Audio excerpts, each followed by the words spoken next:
Welcome back, ladies and gentlemen, to Matsuribayashi, the final arc of Higurashi. We are going into the last chapter. I've caught us back up after the game crashed, which was kind of funny, to be honest. The game crashing right at the turning point, just as we're about to step into the next arc, at exactly the right time where I really would have wrapped things up. Let's dig in. It's apparently, I did all of them in order. I even did this one, and it sent me to this one, and then this one's cracked again, so I guess we're going back in here. Let's see how it goes. It was long. There are many long things in this world. It was really long. Like a corridor? A wait? What are we talking about? Are you okay? Is your spirit still alive? Do we have all the pieces we want lined up on the game board? Is this everything we can go up against? Everything we have that can go up against Takano and her minions in the game of Fate in June 1983? I think, maybe. We have everything. And last but not least, Hanyu, it's you. The time you have left to be a piece is limited. Doesn't mean you can't show up in the game. Shall we begin? I put in hundreds of hours just for this moment. So, are we going to begin?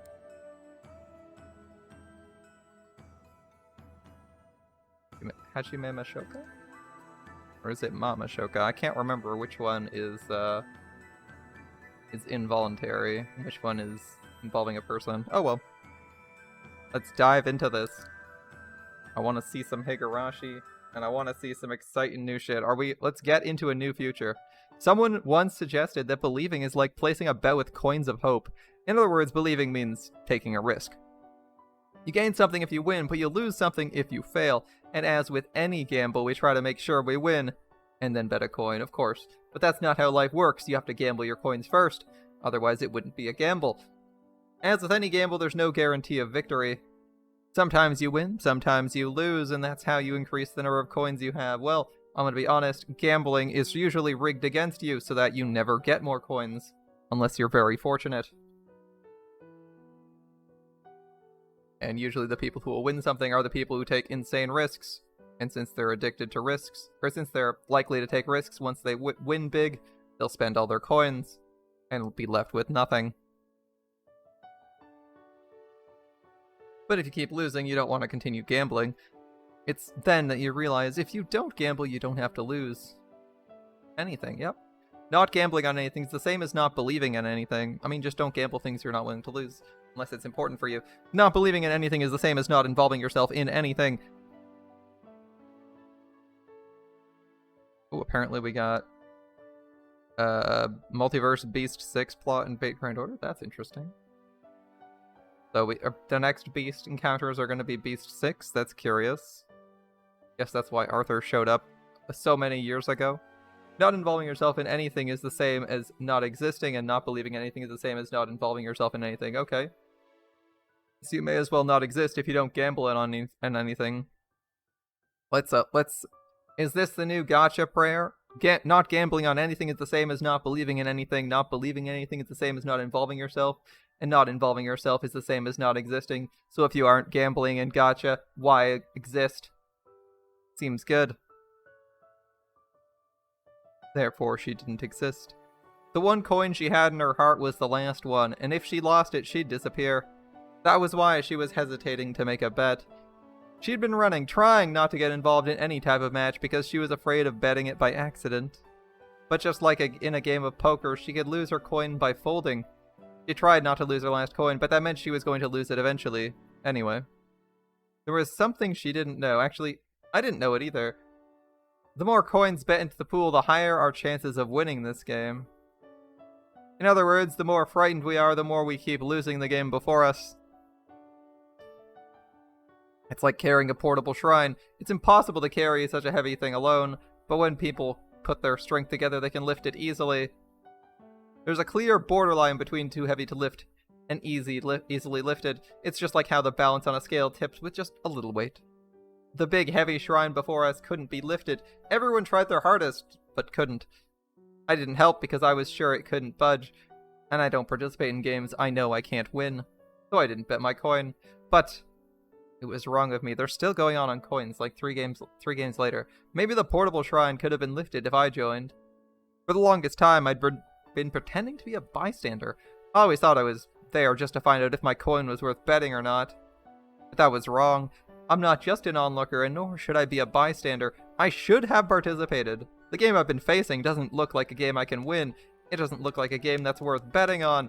But by betting on it, or by participating in it, the outcome might change. To gamble on something is the same as to believe in something, and to believe in something is the same as to be involved in something. This is the inverse of what we just said. To be involved in something is the same as existing. You're trying a nope button comp with Proto Merlin, Castor and Rhinus. Oh, that sounds fun.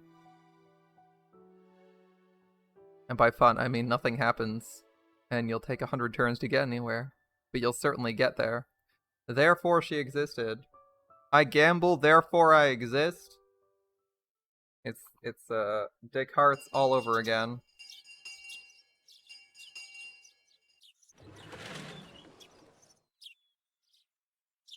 Okay, guys, so, just remember, to gamble is to exist.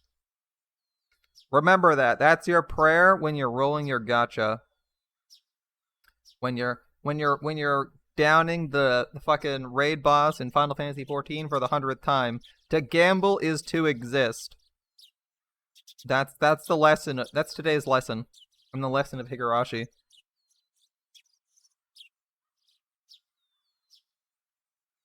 Okay, everyone. Homeroom starting. No more chit-chatting. Class rep, go ahead. All rise. Bow. Good morning. Sit down. Few desks rattle. It's an ordinary morning. The only difference is it started later than usual. Chie-sensei normally arrives in the classroom right away, but she's a little late today. Why was she late for homeroom? Well, the rumors were already stirring about the classroom before she arrived. Chie gave a cue, and a girl peeked into the room timidly. A girl? Could this be Reina? I'm guessing this is Reina. It's definitely Reina. Right? Whoa! Whoa! Whoa! Whoa! Whoa! Whoa! What? What? What? What? What? What? Dialogue, please.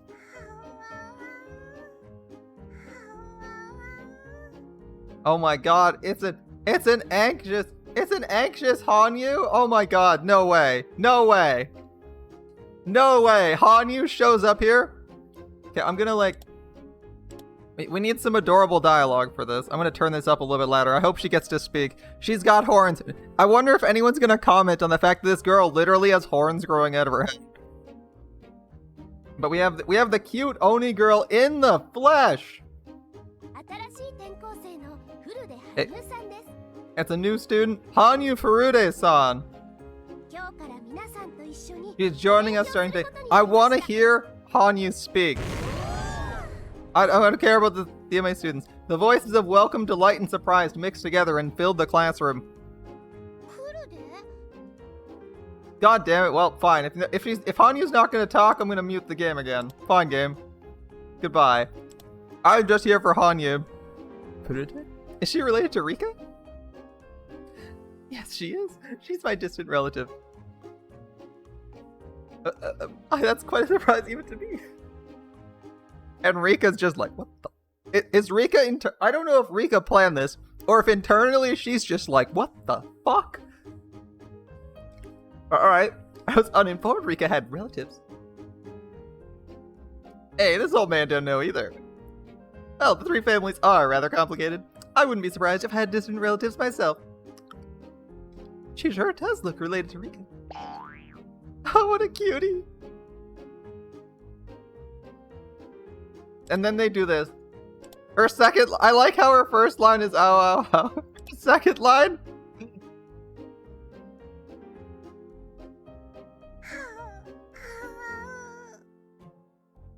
All my classmates had gotten excited. The new girl looked rather intimidated by it all. Rika is rather carefree, but this Hanyu seems like the complete opposite. She's more like a shy woodland animal, the exact type that Reina loves. Look, see? Reina's ready to swallow her whole. Say something. There we go. Okay, Hanyu, please introduce yourself. Alright, settle down, everyone. Alright. Go ahead, Hanyu. Come on. Chie-sensei left the podium and encouraged Hanyu to take over. I'm gonna turn up Hanyu's voice again. Please, Hanyu, speak. Speak and charm the hearts of everyone here. The even greater pressure of the silence left her standing there timidly for a little bit. Alright, what's she look like in the remake art? She looked pretty good in both remake and console. Alright. Well, that's understandable. It's very nerve-wracking to watch, though.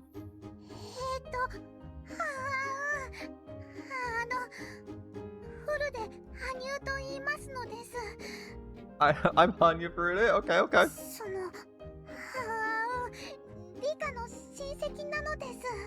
I'm Rika's relative. Okay. You sound adorable. Enemy. Perfect. Wrap it up and ship it. We're good. Nano this? Yeah. Nano this? Yep. She's my relative. Please be nice to her. Rika can tell she's too nervous to introduce herself. She's right to break the silence. Pressuring her like that isn't fair. Which is why I decided to make it more lively. You're called Furude just like Rika, huh? Now we have 2 Furudes in this class. But we call her Hanyu-san. If we call her Furude, Rika might think we're addressing her, don't you think?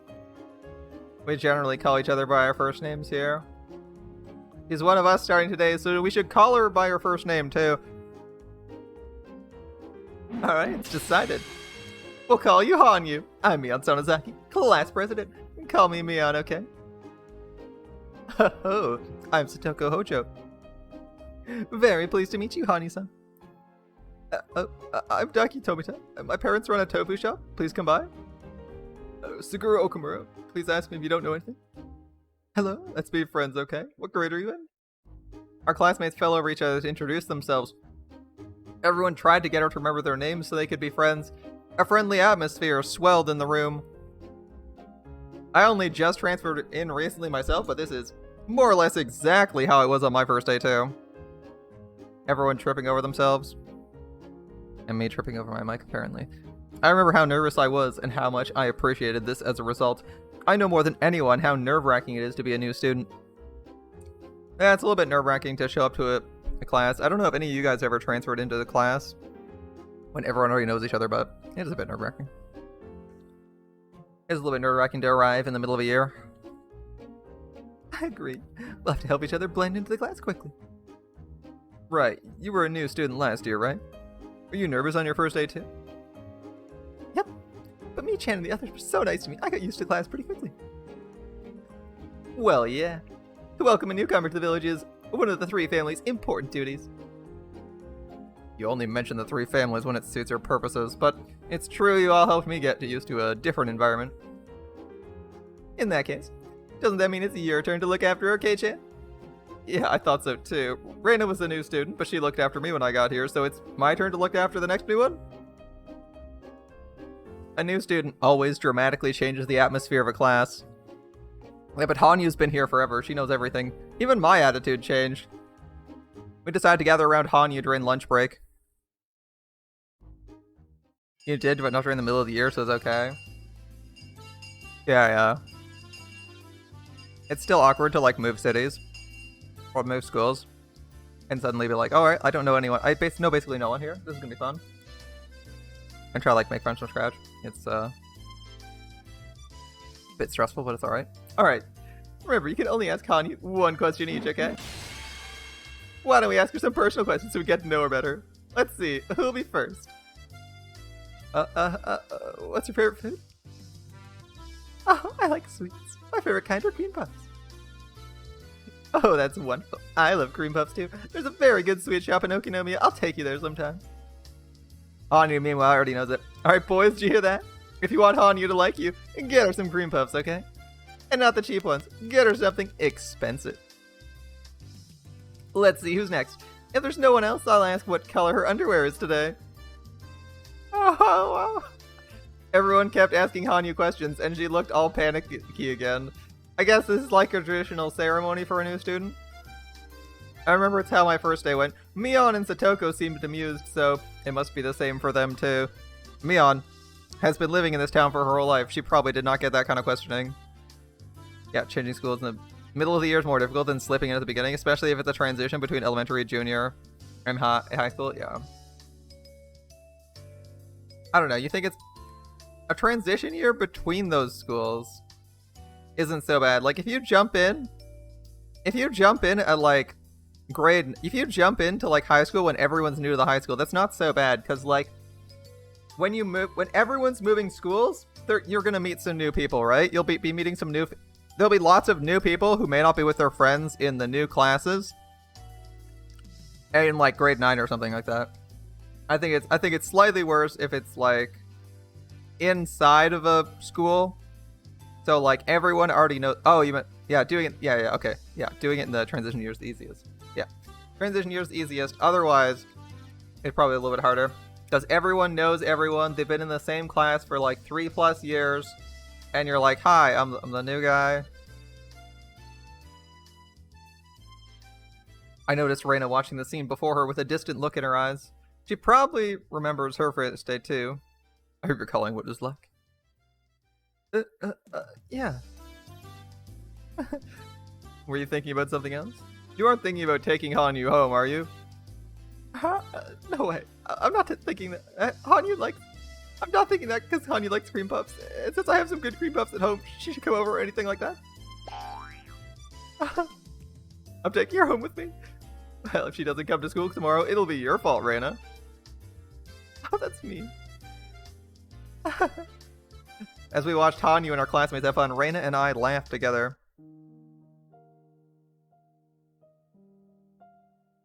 Keiichi? Sure, it's great, huh? Yeah, it is. It's great to meet a new classmate. I mean, I think I've seen her a few times before. Wait, Hanyu?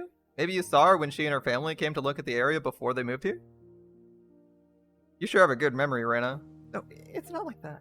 Hanyu's been here for a long time. She's been right beside us, watching us play together. For ages now. Wait, what?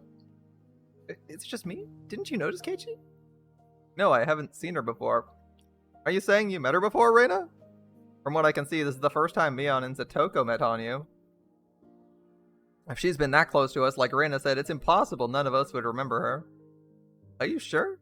Hanyu's a transfer student. She couldn't have been here in this village that often. You think so? I swear I've seen her pretty often. It's your imagination. Even Hanyu said she was living far away before she moved here. I've seen her before, though. Reina looked like she was trying to remember more. It's probably one of those deja vu experiences. Yeah, the first couple days can be a little bit rough. Takes a while to make good friends, or to figure out who's an asshole and who's not at the school, for sure. Because you just don't know people for like the longest time. So it is the first time you see... It's like the first time you see something, it feels like you've seen it before. Yeah, that's deja vu, we get that. Oh well, just forget about it. She's here now, right? You're right. Yeah. She always seems so eager to join us. I'm glad she's one of us now. Reina smiled with tears in her eyes, and when I looked over at her, Rika was wearing the same expression. It made no sense to me why those two looked that way. But as soon as the Toko came over and pulled a prank on me, I forgot all about it. You're gonna get yourself kicked out of class, Keiichi. Reacting like that to Toko. See you later. These are the words that signal the best time of the school day. As soon as the last period ends, my classmates ran out of the room. Hanyu was popular all day today. She's Rika's age, so all the lower grade students gathered around her. Older students like me and Mion didn't have a chance to get close to her. Well, I'm sure they'd rather have a new student who's their age than a scary, older-looking guy. That's right. You look so scary at first, Keiichi. It was probably because you were nervous. That's mean. I was trying to be friendly so I can get along with the class. Yeah, he's friendly, like a smiling velociraptor. You were far from friendly. You slapped me upside the head on your first day, Keiichi. Don't you recall? That's because how I was treated on my first day. You deserved it, Satoko. There was a thumbtack on the seat of my chair, and a frog in my desk.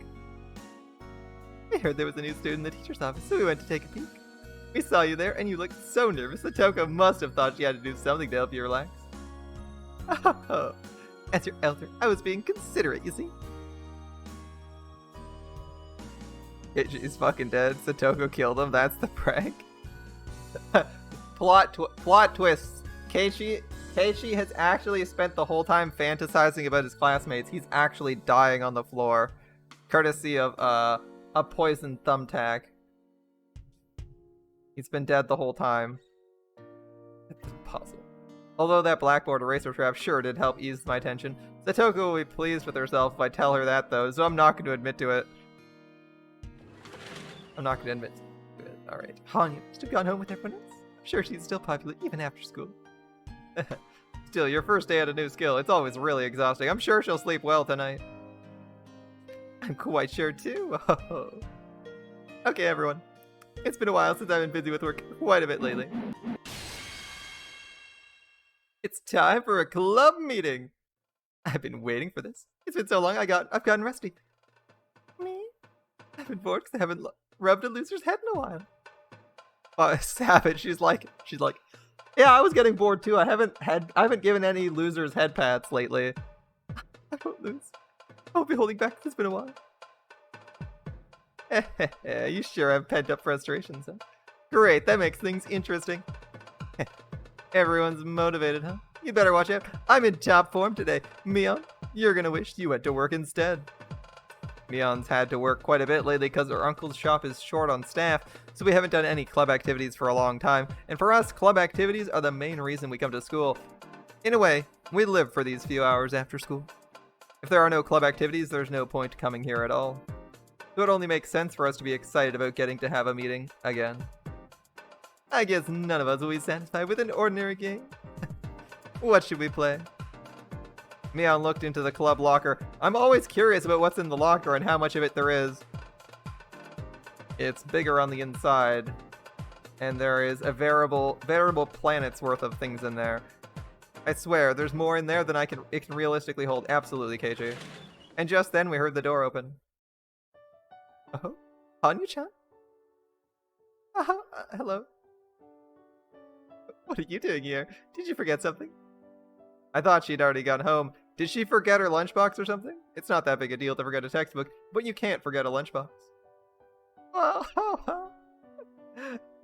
Hanyu, what is it? Are you looking for something? Hanyu looked at us apologetically. What is it? Are we in the way? She kept staring at us timidly. Are we sitting in Hanyu's seat? No, that's not it.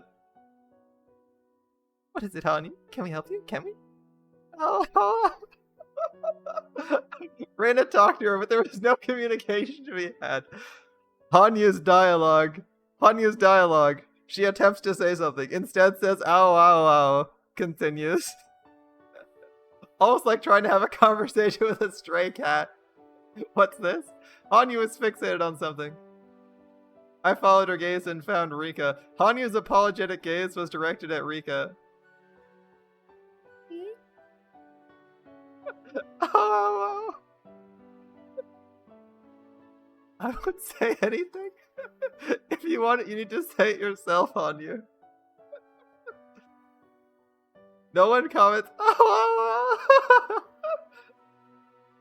Her only dialogue. It's like, I think they need to have a dialogue scene that's just like, me? Oh, me? Oh, me? Nifa? Oh. They're still going. With that, I finally figured out Hanyu wanted to say something but didn't know how to say it, so she wanted Rika to say it for her. But Rika told her to say it herself. Rika, you're so mean. Stop bullying poor Hanyu. In other words, we need to listen to what Hanyu has to say. And we patiently waited for Hanyu to speak up. But when I think about what happened this morning, I realize this silence makes her even more nervous. Yeah, we absolutely need that dialogue scene with nothing but Nipa's, ow-ow-ows, and me. Me? Reina, noticing that, talked to her in a sweet tone of voice. What is it, Hanyu-chan? Can you tell me? I'll help you. What is it? Can you say it one more time?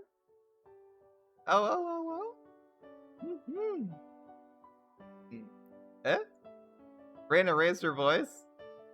But let this old man know too. What is it? Are you sure? What could it be? Please share with us all. Well, I want to join your club. What? Anya said it loudly as if to shake off her embarrassment. Now that's a surprise. Where'd you hear about us? Oh, I want to join. I want to join your club. Very good. You did a good job. Clap, clap, clap.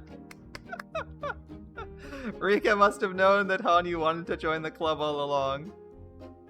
Mion folded her arms with a smile and stared at Hanyu as if appraising her, and needless to say, Hanyu was intimidated. You're awfully reckless jumping into mortal peril by choice. But our club isn't just any old club, only a select few can join, and that's after passing a gruesome trial. Just because you want to join doesn't mean you can, you know?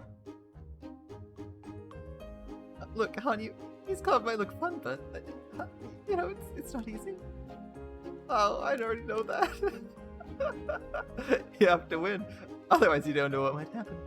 Are you aware of this? Oh, I won't lose. Besides what? Hanyu smiled once and said what was on her mind. It sounded like a big thing to say for her, as though it had a much deeper meaning.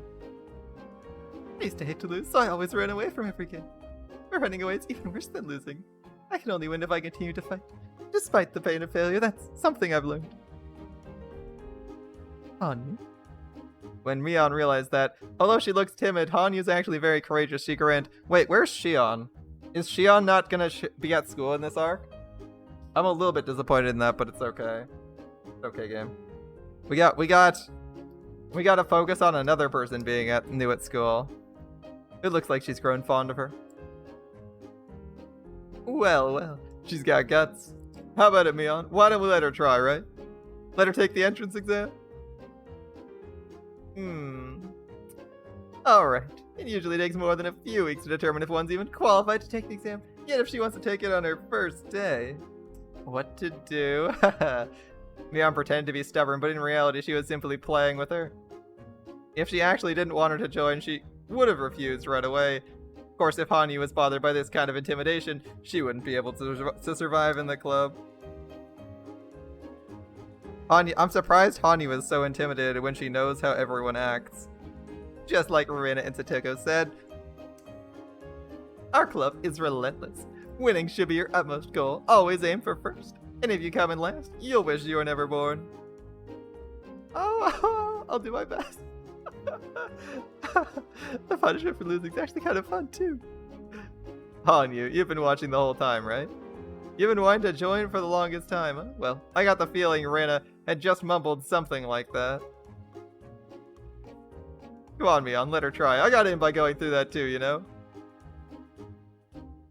Quite true. Let's see what Hanyu's made of. Have fun, Hanyu. I won't hold back, okay? I won't hold back you. I'll only give you my best, Hanyu. Oh. Very well. Hanyu, Furude, you're on. You're allowed to take the entrance exam. Alright, we'll have to choose a game that Hanyu knows how to play. What would be good? Oh. What about this? Mion threw a deck of cards onto the desk. Does this mean we'll play a game everyone knows? How about Old Maid? Oh, we're going right to the start. Oh, that's fine. Here she goes. It's exactly what I had to endure when I went through this entrance exam. This is the marked tile deck. Luckily, Hanyu has seen like 500 iterations and has probably played this game more than everyone else has. Oh, that's an enthusiastic response. However, our club's version of Old Maid's a little different now. Most of the cards have scratches on the back. By memorizing the scratches, you can tell what card it is. In other words, the more you've played, the better you are at it. It's simply our way of being mean to newcomers. Hanyu, you can do it. It's a trial. Huh? Go for it. Yay! This sure brings back memories. I had to go through this too. It just happened recently, but I feel so nostalgic. However, that doesn't mean I'll go easy on you. Just like how merciless they were when I did the exam. I'll put everything I've got into this. Alright, good luck. Does Hanyu win this? Right, everyone? Or she'd lose because she's consistently not paying attention. Prepare yourself, Hanyu-chan.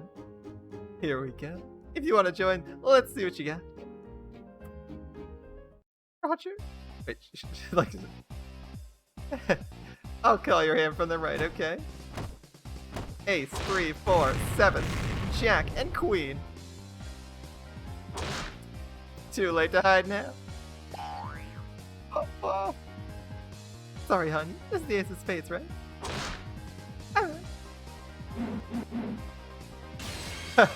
Do you get it, Hanyu? This is the entrance exam for our club. Kate is putting his leftover crutch from his own entrance exam into the game. Come on, Kei-chan. Are you sure you should be saying things like that? Hanyu, take Kei-chan's card on the right. That's what you need to win. Oh, I'm done. But that's not fair. Okay, I'm dead serious now. How dare you make me mad? Oh, Hanyu, do you want to go home on a leash wearing shorts with a tail on them on your first day? My. I think you'd look better in them, Keiichi-san. Hanyu, yes, sir. Oh, yeah. I'm gonna take him home with me. I'll make him do that punishment. That's a great idea. I'm into. Hey, you guys, why are you picking on me? What? But fine. I'm gonna make all you do it. Oh, how are you gonna make everyone lose?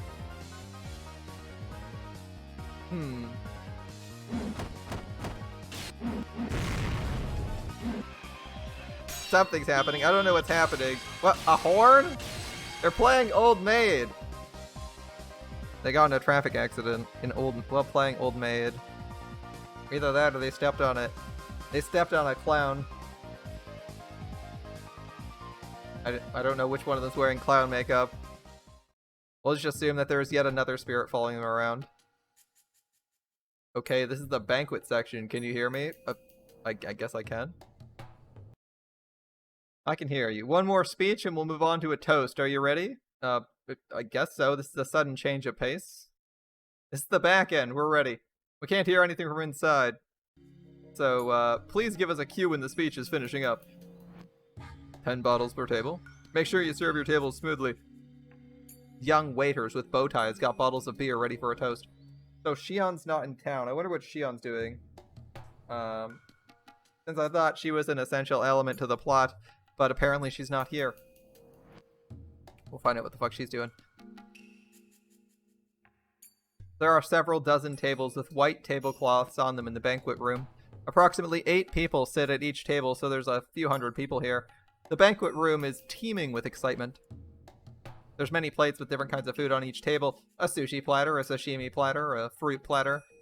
And along the wall there are cooks ready to serve fresh sashimi.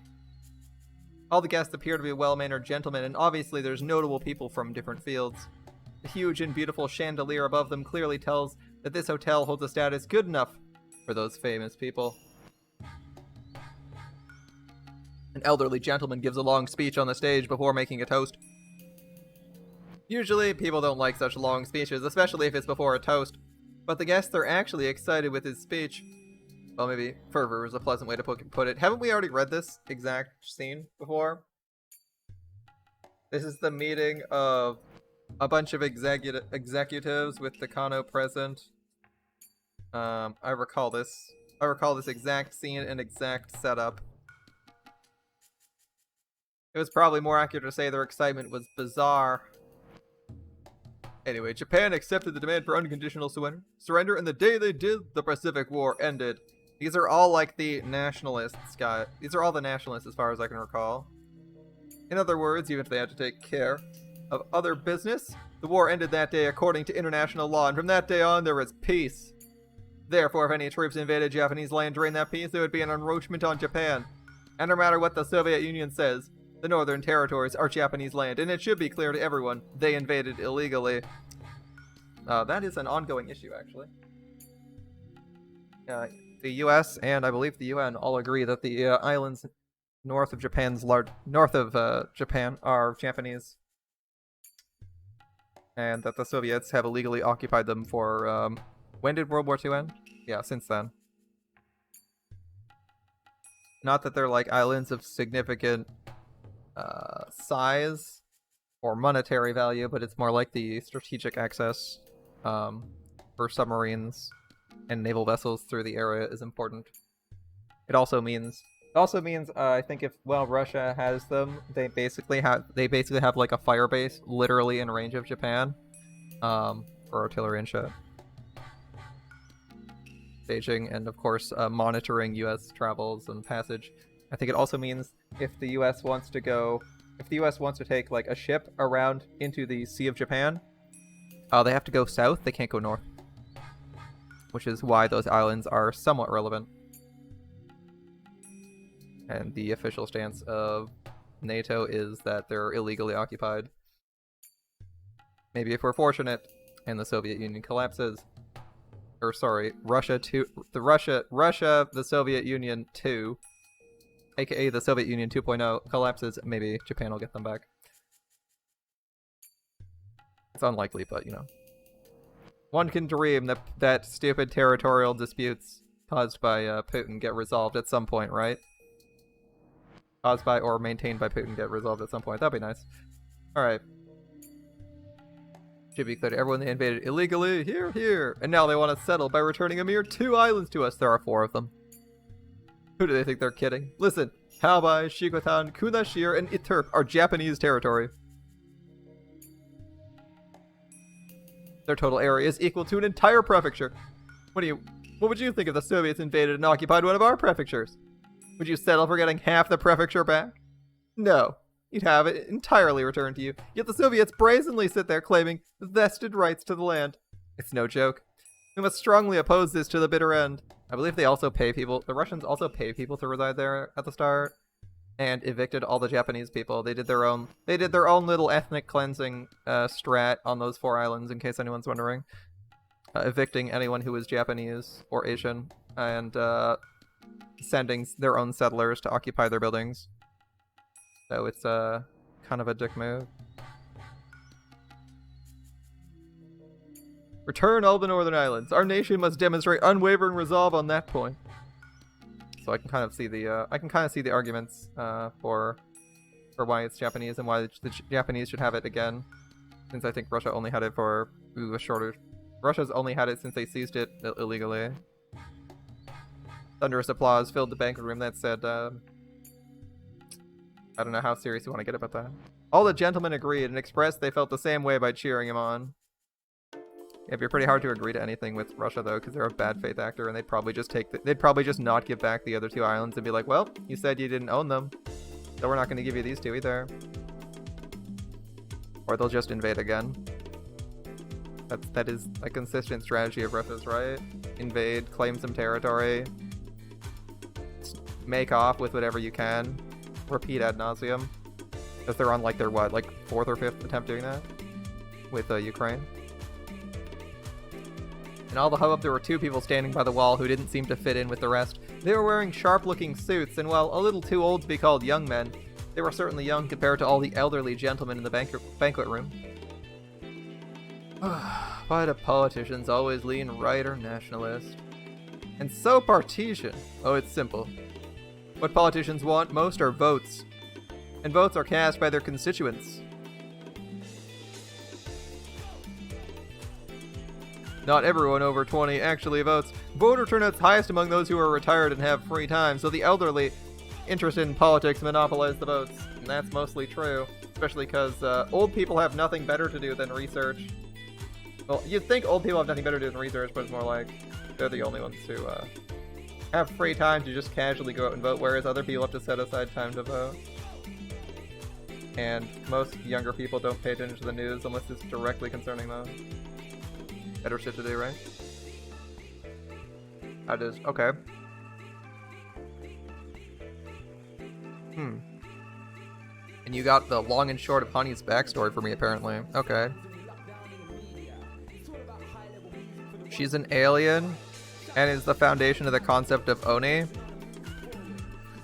She creates a cure for illnesses with her advanced alien tech. People attack the village, and Hanyu fucks up everyone, but But the village is in ruins because a bunch of people attacked the village. I see. But she's like super cold and didn't really actually care to give them the cure in the first place. Alright. Cool. And that means the key to their election is whether or not they can secure the elderly vote. Yep. The war only happened 40 years ago, and in other words, that generation that's interested in voting is the generation before the war. From before the war. My mother talks about air raids often. She used to live in Matsuribayashi and lost all her family in an air raid. She had to walk across the burnt fields alone. Right. Our parents went through the war. They shed their blood, sweat, and tears, believing it was for the good of the nation. We lost, but they believed the war still brought about change that serves as a foundation for the peace we have today. Yeah, I hear that a lot. If only Japan didn't fight in the war, the Asian countries would still be Western colonies. There was no way we could have won, but we needed to fight, or something like that. And now, after being an alien, she's now just a cinnamon bun. The spirit of a cinnamon bun, to be more precise. In that case, no matter how much they preach pacifism, politicians can't ignore the pre-war generation. War is bad, and we shouldn't again have to fight a war. But that war was necessary. Unless they say things like that, it's like they're denying the very lives that generation lived. I mean, it feels unproductive. It feels unproductive from my perspective. I think it'd be better to say like, wow, that was a really bad war for Japan. You lost just about everything. Seems like it went mostly badly for them, apart from, yeah, like, you could argue that like they're a much more modern society now, but I don't know if that's how you would feel in the 80s, other than to say that it was actually bad. Like, do you think in the 80s Japan was feeling like they had like a good outcome from that? I don't know. I see. Politicians have to work hard to earn votes, don't they? It would be one thing if they were truly proclaiming their beliefs, but many of them are simply saying that to get elected. As long as there are politicians trying to win over what remains of the pre-war generation, this country's post-war era will never end. Well, good news. They'll eventually all die off. Now the ghosts of the war will pass their will on to the next generation and keep things the same for the next millennium. They'll keep repeating that the war was justified yet regrettable every time an election takes place. When will our country be freed from that cycle? Simple. Young people need to vote. Well, yeah, sure. Don't be fooled by war stories. Vote for those pushing policies. Realistic policies, that is. I got bad news for you. Japan's never changed. Never had a change in political leadership. They always have the same party in leadership. Hasn't changed, and we're in the 2020s these days. We're an extra 40 years past where these guys are. So I'm gonna say no actual voter turnout to change things up. Although maybe the fear of voter turnout is causing their existing party to swing in that direction. Who knows? Oh yeah, there's a few who talk about some pretty unrealistic things. Akasaka-san, isn't that the F table? There she is. Let's go. This is an interesting background track. The speech had ended and the elderly gentlemen were giving the man on the stage a standing ovation. Two men walked through the crowd and approached an old lady in a kimono. Yes, that would be me, but who are you? I made an appointment with you on the phone yesterday, Akasaka. Who is this? Oh. My husband worked so hard for this country. Even so. Madame, I understand what you're going through. This wasn't really anything out of the ordinary. Nobody could remember if there'd been a donation or not, so a handful of politicians were questioned. As a result, some came up with a scheme to blame a sickly, elderly man who had already retired. With only a short time to live anyway, he was the perfect fit for them. So what's happening? This is some kind of scheme? The man had been sick in bed, and the shock of his friends betraying him had taken away his will to live. Well, that's... okay. So someone died. Alright. The only thing his wife could do was watch him suffer. Well, if shock is taking away his will to live, causing him to die, I mean... I don't know what to tell you. She kept crying while telling the men about her husband's achievements. If your husband is in fact innocent, a judge will rule accordingly. Don't worry. All false accusations will be cleared. That is unlikely to happen if you get to the point where you're accused. I believe it's like, if you are accused of a crime in Japan, I believe there is a 99% conviction rate. So, good luck. Good luck being that 1%. You're literally rolling gacha to not be convicted if the Japanese accuse you of anything.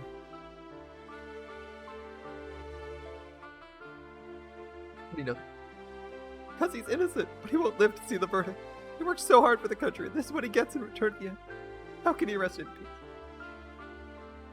Akasaka nodded and tried to find the right words to say to her. His colleague rummaged through a pile of paperwork behind him. The papers were filled with fine print, and it would be hard for an onlooker to tell exactly what they were. However, the way he was looking at them made it clear they contained something very important. Akasaka, this is amazing. This records exactly how the money was moved. Akasaka gave him a signal to remind him this wasn't the place to be looking through those documents. Ma'am, there isn't any more paperwork, is there? No. That was the only thing in his safe. Please use it to get back at those ungrateful bastards. My husband did so much for them, and yet they... Oh. Ma'am.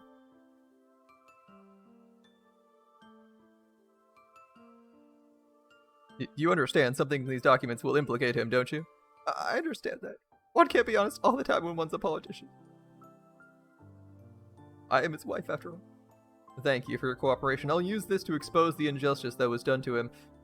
Only one thing. May I ask you one thing? Could you wait until my husband passes before making this public? The paperwork Akasaka received was something her husband intended to take to the grave with him. Something that shouldn't exist in this world. If it went public, her husband's name would be disgraced. Akasaka nodded. I understand, you have my word. Vast public funds were moving from Kasumi Gaseki. The funds were issued to sub-branches to carry out national policies. But various ideas over those public funds always came together. There was never an end to those trying to poke a straw into it and suck it out like a mosquito. Excess dividends, cordial patronage, profits for organizations that benefited themselves. Many financiers approached and adhered to officials and politicians hoping to earn those gains. And bureaucrats constantly indulged them. That's how Japanese corruption works. Okay. These illegal pipes form bypass after bypass in Kasumi Gaseki, siphoning off public funds for their profit. Find and destroy such pipes is, of course, in national interest, but eliminating illegal expenditures isn't really as simple as all that. There are important people connected to those pipes, and when those people are investigated, a major political scandal takes place. The reason why the government doesn't investigate illegal expenditures like that is not only to protect vested interests, but also because they're conscious of the damage these scandals can cause politically. Put it more succinctly, the government can't endure the pain of pushing the pus out of a wound. The closer the exposed subject is to the top, the greater the pain faced by the government, and that affects cabinet approval rating. Again, I would like to repeat that cabinet approval rating in Japan is kind of funny because, apart from like maybe someone stepping down, the party will never change. It's like thinking for 1 second that someone would actually vote out the Communist Party in China. It's like, the CCP can't be voted out. That's not a thing that happens. Like, it's not a thing you can actually do. There's only one party. Now, there's two parties in Japan, but the second one has never gotten anywhere, so it may as well not exist. If you've had, unironically, 80 years to do something, 80 years of being the opposition and never even gotten a majority once, you got a ways to go. You gotta change something. The closer the subject is to the core, the more extensive the damage to the heart. The secret investigation Akasaka was leading went as close to the heart as it got, and it could cause the collapse of the administration from shock. Akasaka was tipped off that a huge amount of public funding was leaking through an alumni organization of the 7 imperial universities, so he and his colleagues had been conducting a secret investigation into the matter for a long time. His target was tightly knit, but he learned the wife of one of the organization's senior members bore strong resentment towards them after her husband was made their scapegoat, and he managed to contact her. Because of that, he got his hands on some extremely important information. Good luck, my dude. So suddenly Akasaka is going to be relevant, but earlier on? Interesting. We almost gathered enough proof. What Akasaka brought us is particularly shocking. You must have worked hard to get it. Great work. Thank you.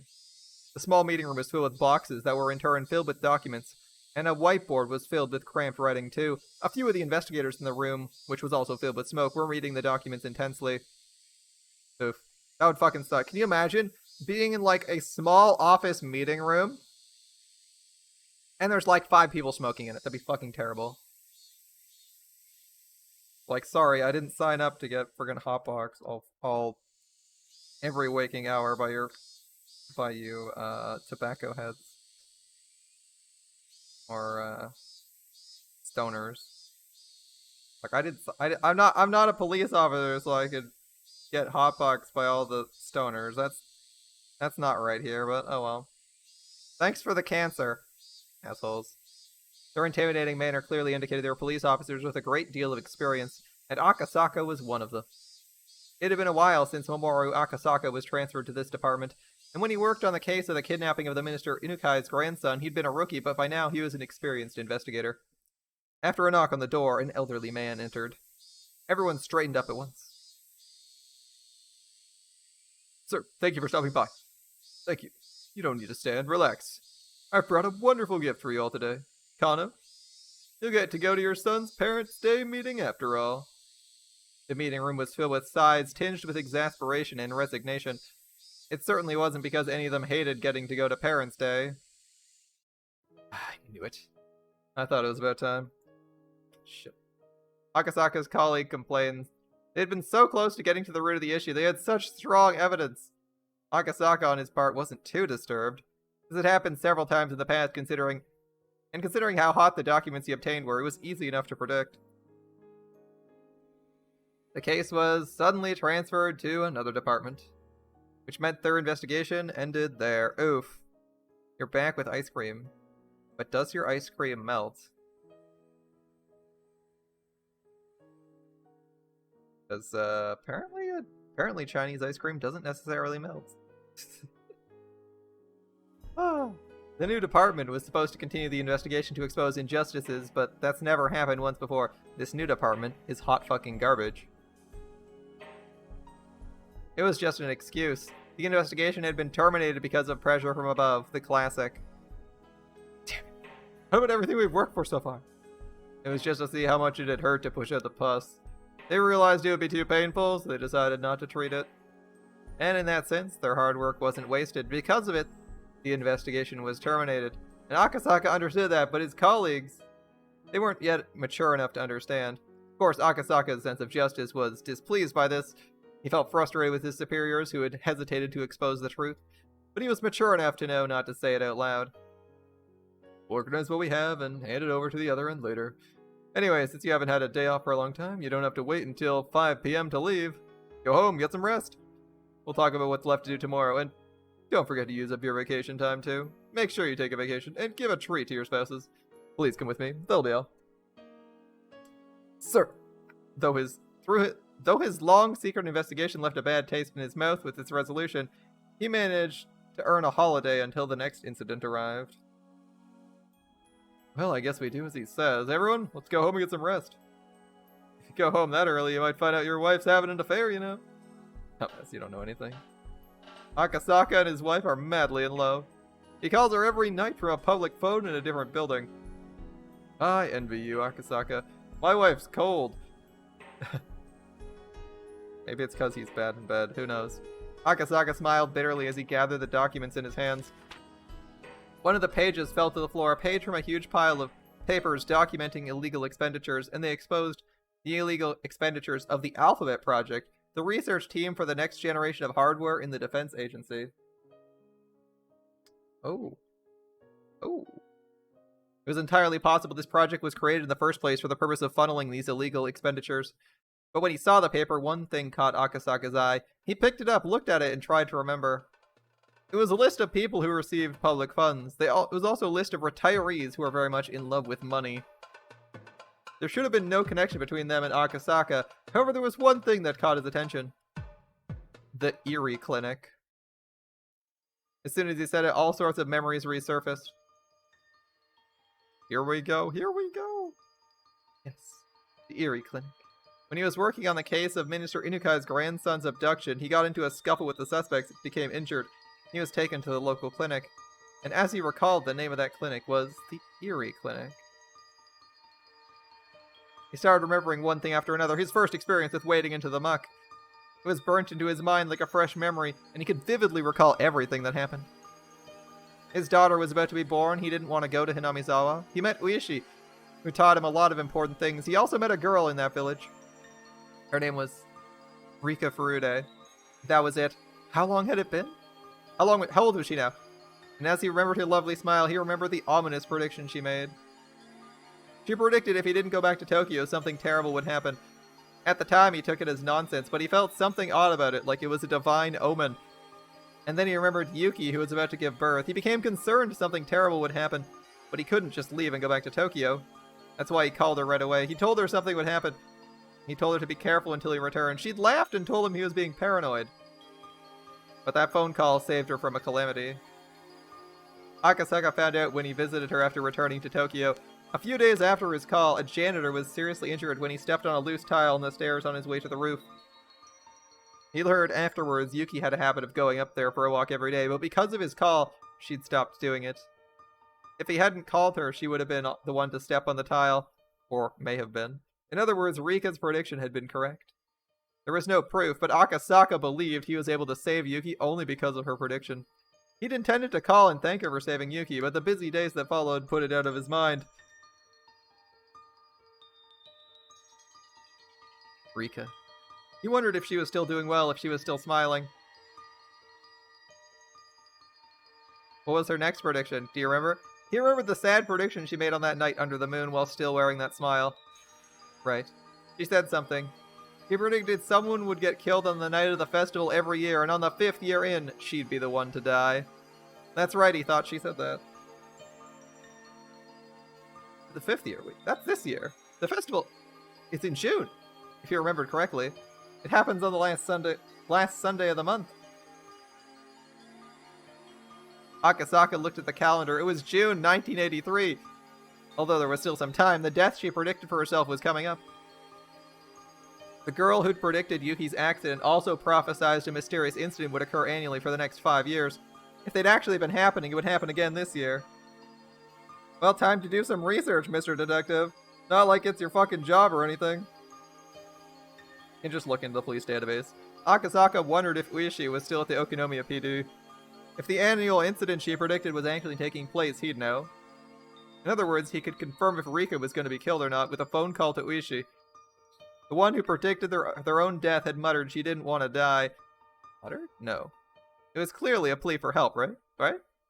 A young girl trapped in the fathomless, bizarre traditions of a village she couldn't escape had sought help from him, an outsider. She paid his reward in advance in the form of foreseeing Yuki's death. He had to get to her. He had to save her. A flood of emotions filled him, and he felt as though he finally remembered something he wasn't supposed to forget. That's right. He had to go to Hinamizawa. He had to save the girl who asked him for help. Hello, Okinomiya PD. Hello, is Kurado Uishi still working in your investigation department? If he is, may I talk with him? Excuse me, may I know who's calling? Tell him it's Akasaka from the police headquarters. Uishi was a lively person, but he had been old even back then. Maybe he'd already transferred somewhere else, or even retired. Nope, you're in luck, Akasaka. He's still there. If he was still there, he'd be happy to hear from Akasaka. He sure had a unique laugh. I'm surprised he remembers his name, but alright. Uishi-san, there's a phone call for you. Someone from the police headquarters in Tokyo? Tokyo? Who could that be? Hello, this is Uishi. What? Oh my, and how have you been? Alright, he makes the call, he realizes there's trouble. Is he gonna come play superhero? One man, alone. Good luck. Ooh, we're back to the linear form of this. Interesting. Since we're back to being linear, we just continue in a straight line now. Okay, okay. No new tips. Fair enough. The Akasaka's gonna be in town soon. No Shion, but we have Hanyu to make up for that. We have an adorable Hanyu to make up for the lack of Shion.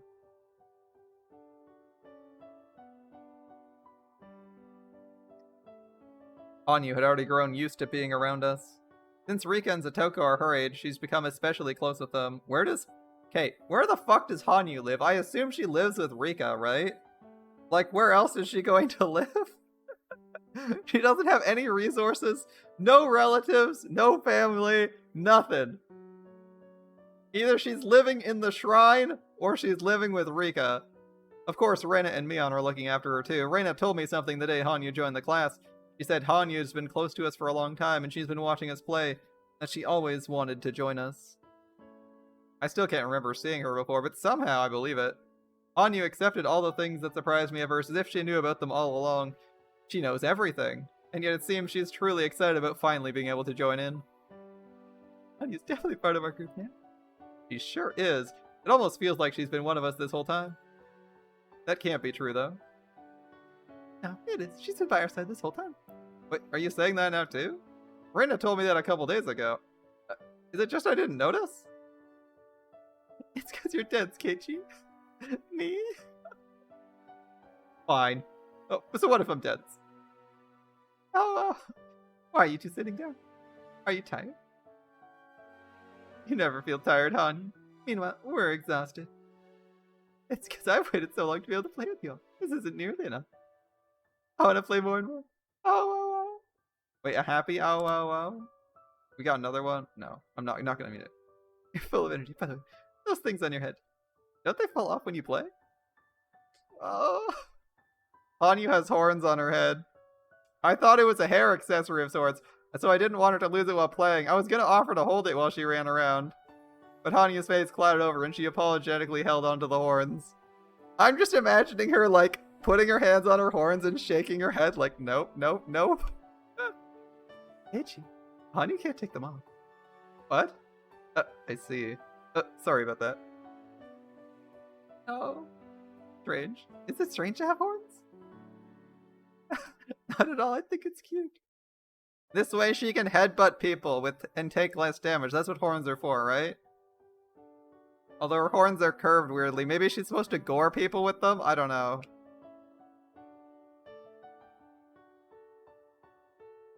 Yeah, Kei-chan even has a horn between his legs, don't you? So it's hard and curves back. What? What kind of horn is between his legs? What kind? Reina's punch is the one thing I can't follow. Are you quite alright, Mion-san? There's a depression on your face. Everyone laughed except Hanyu, who didn't seem to get it. I shouldn't have said anything. I bet she doesn't like to talk about her horns. But if I try to apologize, I think things are going to get more complicated. As I thought about what to say, Reina took the girls over to the shrine gate. Don't worry about it, Keiichi. Hanyu tries not to let it bother her, but she hasn't had enough training. Me? So she doesn't like to talk about them? Sorry, I'll be more careful. Hanyu came to Hinamizawa a long time ago. She did? No wonder she knows so much about the village. I don't know where she lived before she came here. I asked her once, but all she said it was a place I wouldn't understand. Hanyu said that Hanyu's people couldn't live there anymore. They looked for a new place to live for a long, long time. They traveled on a very long way before arriving in Hinamizawa, and why would you pick Hinamizawa specifically? Who knows? There was a beautiful swamp in the area, but that was exactly what Hanyu's people were looking for. There was a village nearby where people lived, and to show respect to the original inhabitants, of the area was law among the wandering people like Hanyu's. Her clan decided to live peacefully and coexist with the villagers. However, their attempts to coexist didn't go so well. The villagers were too childish and immature to accept newcomers, and they strongly rejected them. causing a terrible, tragic something? Event? I'm gonna go with event. Hanyu said she took their form and descended on this land to subdue the disaster. However, she just couldn't hide her horns. The forbidden ancient documents say Hanyu descended into the shrine, appearing as she does today, and it states the following. Hanyu's people can't live anywhere other than this village. They can only live by coexisting with the villagers. The Furude Shrine's priest once rejected them, claiming that coexistence was impossible if mixing with the wandering people's blood causes the villagers to become demons. But the young heir of the Furude Shrine fell in love with Hanyu, and when their child was born, the priest had to reconsider. Yeah, an advance. So you're effectively like an alien race, and of all the places to choose to settle, you're like, we think this swamp right beside some people seems good. Like, dude, there's like 50 swamps that don't have any actual inhabitants as of 600 years ago. Why on earth? Or like basically no inhabitants. Why on earth did you not pick any of those? Like, oh well. Oh, wandering people who cannot hide your horns, if you wish to settle in this land, if you wish to settle with our blood, then I shall consider granting your wish. However, as the demon's blood mixes with the villagers, it became hard to tell who was human and who was demon. The villagers began to cast suspicion on one another, haunted by their paranoia. Unless all of that was resolved, coexistence would be impossible. You and us to coexist, we must lay down laws first of all. They'll be strict. I'm very sorry for imposing these upon you who have lived in peace until now. As long as those rules are followed, the village will be free from demonic disaster. Very well, the rules will be followed, but much blood's been shed in the village. The anger, sins, and corruption people bear cannot be cleansed. The one law of the human world is that sins are atoned for with life. I see. If you say it's your way to let someone take on all responsibility and bury the sins with them, then we'll do that. However, wouldn't people end up pushing the responsibility on each other because no one wants to die? Exactly. That's the ugly demon in the world of man. No one will accept their own sins, but only foist them upon each other. Since they can only clear the balance of their lives, everyone refuses to pay, and the sins just add up. Without cleansing them, they stagnate, and people cast them upon each other, forever doubting each other and passing them around. Seems about accurate. The DS version of Higurashi has the full-fledged version of Hanyu's past life. Interesting. But it's not translated. Or localized. So... and there's no PC release. I see. Well, if that's the unopposable law of this world, then you yourselves are troubled by the law. In exchange for coexistence, I shall grant a world where people do not blame their sins on each other. Oh, that sounds interesting. Okay. What kind of world is that? So long as mankind exists, they will commit sins and give rise to corruption. Okay. How could that be erased without foisting it onto someone else? I will bear all the sins and corruption born from man. Good luck. And purify my soul. Let all sins rest not with man. If they are born upon myself, then man will not need to force them on each other. So what are you, Jesus? Are you really going to make yourself a sacrifice? Someone will take on the sins, otherwise they won't be cleansed. That's the law of your world. A different ancient document also states the following. And of course, it's a forbidden one too. Only the head of the Furude family can read it. Nobody else, not even the heads of the other three families. It tells that unrest grew in people's minds, that the villagers' evil hearts collected in the swamp and gave rise to demons. The priest explained the root of all evil is the demon god of the swamp and led the young villagers there. By the swamp, they found a demon mocking the unrest in people's hearts. The young villagers fought bravely, captured the demon, and dragged it into the shrine. The priest cleansed the demon god, opened her abdomen, and dragged out her organs. He chopped them up and washed them down the stream, and then threw the body in the swamp. And then people regained their sanity, and those who had been suspicious of each other became friendly, and they all shared in the joy of peace once again.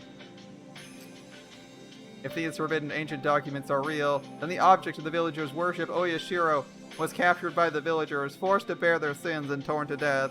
Is this not just exactly the same as Onramanyu? Plus, it's clearly written that the demons appeared after unrest grew in people's hearts. In other words, demons were forced to bear the sin of discord that rested with man before they arrived. Oyashiro was a god who took on people's sins to mend conflicts between them. and people eventually came to honor her. It's said she became the foundation of faith in Oyashiro-sama. But you killed your god as your first act of venerating them? I don't understand exactly what that means, but I know one thing. When none of us humans would draw the losing straw, she offered to draw it instead. To prove it, we cleanse our filth by letting cotton absorb it and drift it down the stream drained with Tanagashi. There's no shame or shifting of responsibility involved. And until that system was created, we were simply demons who pushed our filth and responsibility on each other. We could only cleanse our sins by blaming someone else and sacrificing him by cutting open his abdomen. This is literally Jesus is a space alien from Japan. Literally just Jesus is a space alien from Japan. Okay. Nice remake. Hanyu took on that job. A purification ceremony without a human life. A system that forgives people for their sins. Seems oddly familiar. This is the origin of the cult of Oyashiro-sama, which blames not people for their sins, but the curse. The documents were sealed away, and if they weren't, people would find out that the object of their own faith was falsely blamed and killed by their own ancestors. Get fucked. Hanyu apologizes. She takes in people's sins and keeps apologizing. When people can't deal with their own sins, she accepts them. When Hanyu takes over, people are cleansed and they're allowed to keep living. Demons take on sins by becoming cotton to absorb them. I don't know how that works. They're exterminated and washed down the stream, and then the village is forgiven. They are forgiven for their sins. And if that's all true, then Hanyu, or rather Oyashiro, is quite the tragic existence. I've asked Hanyu about this before, and she told me the following story. 4 people are stuck in a snowy mountain cabin. They play a game where each sits in one of the 4 corners. It's a fairly well-known story. I've never heard of it. It's the middle of winter. They're getting sleepy. They fall asleep. If they fall asleep, they'll die. So one of them comes up with an idea. If they're sitting in the 4 corners, someone just has to walk clockwise to the next corner and wake up the person sitting in that corner. The one who just walked will sit in that corner, and the one who woke up will get up, walk to the next corner, and wake up the person sitting there. If they keep doing that, nobody falls asleep. People who know this story don't need an explanation, but this doesn't work with 4 people. When the first person gets up, their corner becomes empty, so after everyone takes turns, the 4th person goes to the next corner, which is an empty one. They sit down and fall asleep, so the game ends right there and everyone freezes to death. In other words, to play this game, you need more than 4 people. You need 1 person in order to be saved. People usually tell this as a ghost story. They usually say this was a group of 5 people, but 1 was already dead, and thanks to the ghost, they're able to continue living until the next morning. Hanyu once told me she's like the 5th person. If she can make everything run smoothly by joining a circle, then, well, it's similar to how the telephone game in the mountain cabin manages to function without breaking. Hanyu can complete a circle that can't be realized by people alone, and then those people can live peacefully. She's an existence that completes a circle. Is she bothered by her horns because it reminds her of the time she was called a demon and punished for the sins she took in? Is her subconscious tormenting her with thoughts that those who have horns ought to be persecuted? Oh, who knows. She was born with those horns. She was hated and abused because of them. Really? I definitely should have said anything, huh? And because of those horns, she had to take in everyone's sins and cleanse them. She did that, and she was worshipped as a god. What? A god? I was talking to myself. Forget about it. Okay, she's like, what the fuck? Nobody knows who Hanyu really is. Is she really a divine existence descended from a higher place? I guess she could be. They didn't say alien. Could have been Jesus. After all, Jesus descended from on high as well and had the exact same role. What a coincidence. Is she simply an unlucky girl who became a sacrifice because she had a pair of horns? Well, nobody knows. But this girl's blood was blended with the Furude family's blood, and that blood has descended into me. And our legends state, if the Furude family has a girl for their firstborn child for 8 generations, the 8th child will be a reincarnation of Oyashiro.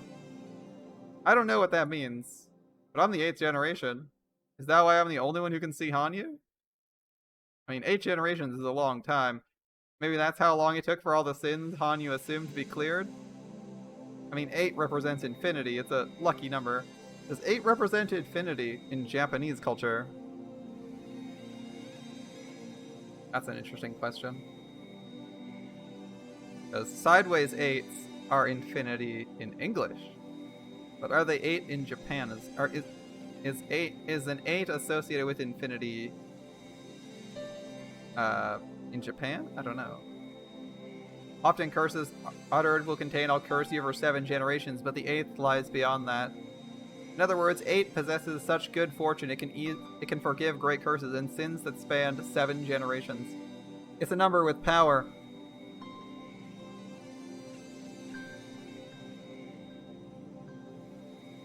It's the time Hanyu needed to cleanse all the sins she took in from the humans. A great idea to attack the demon who can cure anything and bring prosperity to one village just by being there. And save the entire region from a plague. Does horns. I don't know if you noticed, but people are terrible in real life. People already treat people poorly because of their skin color. And you think growing horns isn't gonna be an excuse to enslave or murder people? Come on. Come on. Come on. Hanyu and her people simply wanted to coexist with us, but Hanyu had to become a sacrifice. Her stomach was cut open and its contents washed down the stream, and then she was thrown into the swamp. And so, the Furude family has been waiting. They waited a long time for her to come back. They kept our traditions alive, waiting forever and ever for her return. According to the legend, the name Furude was made by adding a horn to the character for fortune teller. Isn't the character for fortune teller the same as the one for store, or a very similar one? The Furude family arose when Hanyu's bloodline was combined with that of human beings. Hanyu is the ancestor of the Furude family, as well as the mother of us all. When I was little, Hanyu taught me a lot more than things than my mother did. It's no wonder I'm her descendant. The curse on the clan who exorcised and buried their own mother was finally absolved after 8 generations, what seemed like an eternity. Well, it was only 8 generations. And then she met me, her descendant, the final generation of the Furude.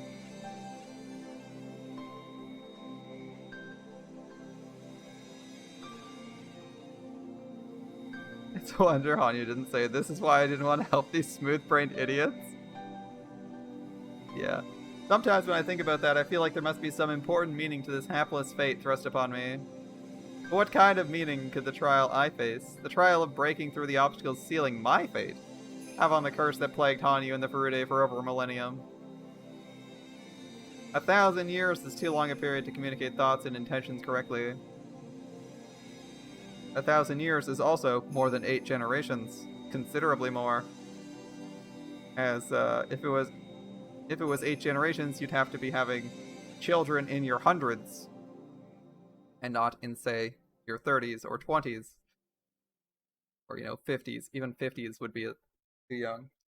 Anyu's become the curse we call Oyashiro-sama. Though she originally was a means of salvation, she's become a chain that binds people. The rules of coexisting were misinterpreted as a law that binds villagers here, and continued until the Meiji era. While the village winds once again blow towards a misunderstanding of isolation thanks to the dam conflicts, how does that play into my meeting with Hanyu and this motley fate we're trapped in? I haven't lived long enough to be able to understand it. The only thing I can say for sure is the Furude originated when Hanyu's bloodline mixed with that of humans, and the line's final descendant, me, finally met its ancestor. The Furude bloodline bears a cursed history of placing all of man's sin onto its mother and killing her. And now the beginning and end of that line have met. Hanyu always wanted to join everyone, yet she couldn't hide her horns. Even so, she wished to be an existence that completes the circle. Alright. It's a child's job to bury their parents. I've never heard it's a child's job to kill and bury their parents. Don't ask, child. I'm not human. My horns are proof I'm a demon, and a demon's job is to take on the calamities of the human world. Alright. Bearing the calamities of this world and cleansing the unrest in mankind's hearts is my roles. Well, I'm gonna be honest. You clearly fucked up at some point, as in the last 100 years, they had 2 world wars. Probably the most... the world was literally the most conflicted and violent it had ever been in the last 100 years. So you clearly fucked up somewhere, on you. Just saying. Your metaphor didn't quite work. Mother, why do you have to keep them? People's sins are people's sins. They aren't yours. Listen, child. People live with their sins. They can't live without making someone else take the blame. Nobody wants to take the blame. Why is Hanyu suddenly like super mature and doing this weird shit? Like, her character is literally like basically a 6-year-old going oh and everything, and suddenly she's like lecturing people and trying to give them life advice. It doesn't make a lot of sense. That is a demon, the true demon disrupting the world of man. By bearing it myself, man may be cleansed and mankind freed from their destiny of doubt and conflict. That fucking... Damn. That didn't age well, Hanyu. That didn't age well at all. Let all the sins, the filth, the karma, and the curse come to me and attack me, purify me, and wash me down the stream, throwing me in the swamp. A human will not do, so it is the fate of one not human to accept the role. If a human were made to bear it, mankind would not be freed from the demon of doubt. I don't understand. I don't understand, Mother. Mother, you have horns. Are you saying you aren't human because you have horns? Even if you're human, the horns make you non-human? Even if you have horns, you're still human to me. My child, you're the only one who's ever said that. Even if everyone else calls me X or Y, you still call me human. What is passed down in the Furude's many forbidden scrolls, ones unknown even to the heads of the 3 families sealed in the altar of the shrine storage. Understanding that would require as much time as I've spent repeating time. Well, that's a fucking long time. Hey, what's up, my dude? Gold? How have you been? Once understand that, perhaps you better understand the smile Hanyu wears as she innocently plays with everyone. Ah! Are you okay? I heard Mion yell in surprise. Something must have happened. What is it? What's going on? Try not to get spoiled on JP. Oh, good luck, dude. Good luck. Good luck, and be very wary of chat. And don't look at Discord. Don't look at Discord. Spoilers everywhere. Every fucking streamer. Yeah. Everybody. Hanyu tripped and tumbled down the hill over there. Hanyu-chan? Are you okay? She rolled beautifully, but I hope she didn't sprain her ankle, I think.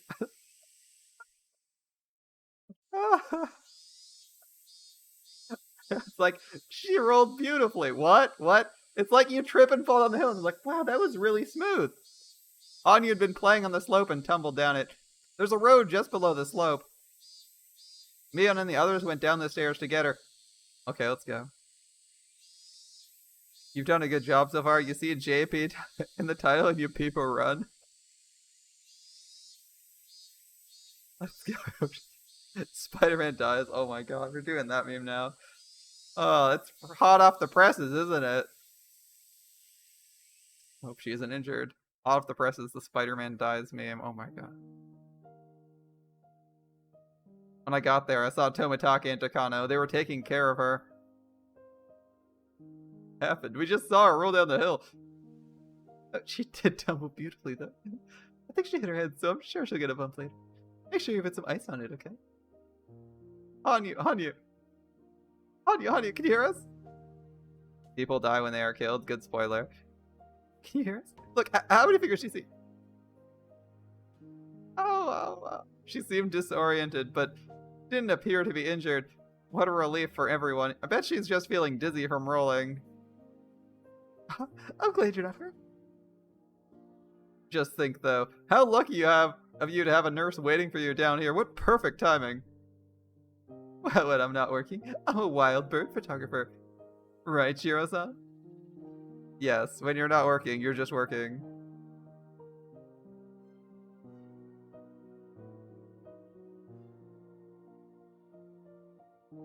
I guess. Alright. Hinamizawa kid would never get hurt from something like that. In other words, you're already one of us, Hanyu. Hanyu-chan? Is that your name? I've never seen you before. Are you new around here? Yes, she is. She transferred in last Monday. What are these? How peculiar. Are they some kind of toy? Takano tried to poke at one of Hanyu's horns. They'd be an interesting hair accessory if they're an accessory. That's what's cute about Hanyu. Please don't touch them, though. Oh, is that so? I don't think they're that cute, though. After all, they look just like a monster. Don't they? Suddenly Hanyu moaned as if suffocating. Takano, Hanyu is a monster. Don't ever say that again. That's right, Takano. That was mean. Sorry, I didn't mean to be rude.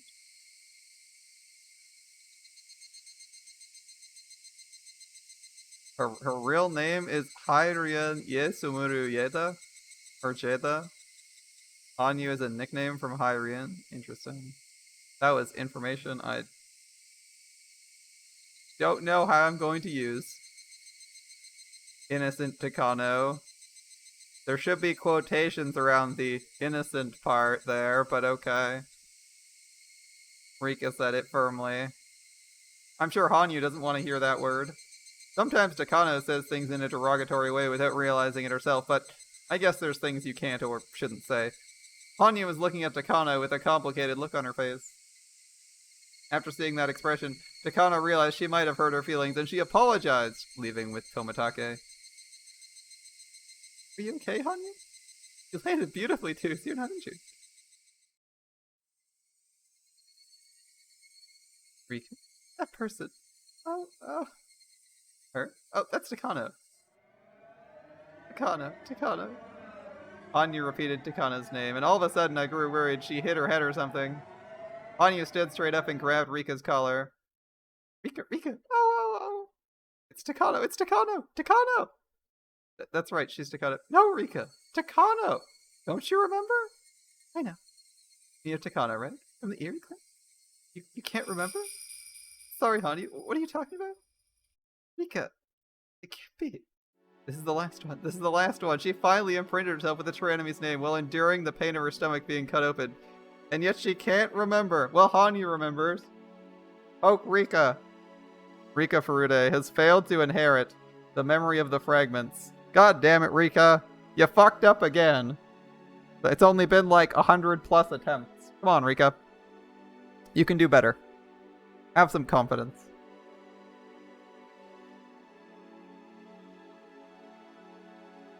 You're getting back to work. You're gonna use this as background noise. Sounds good.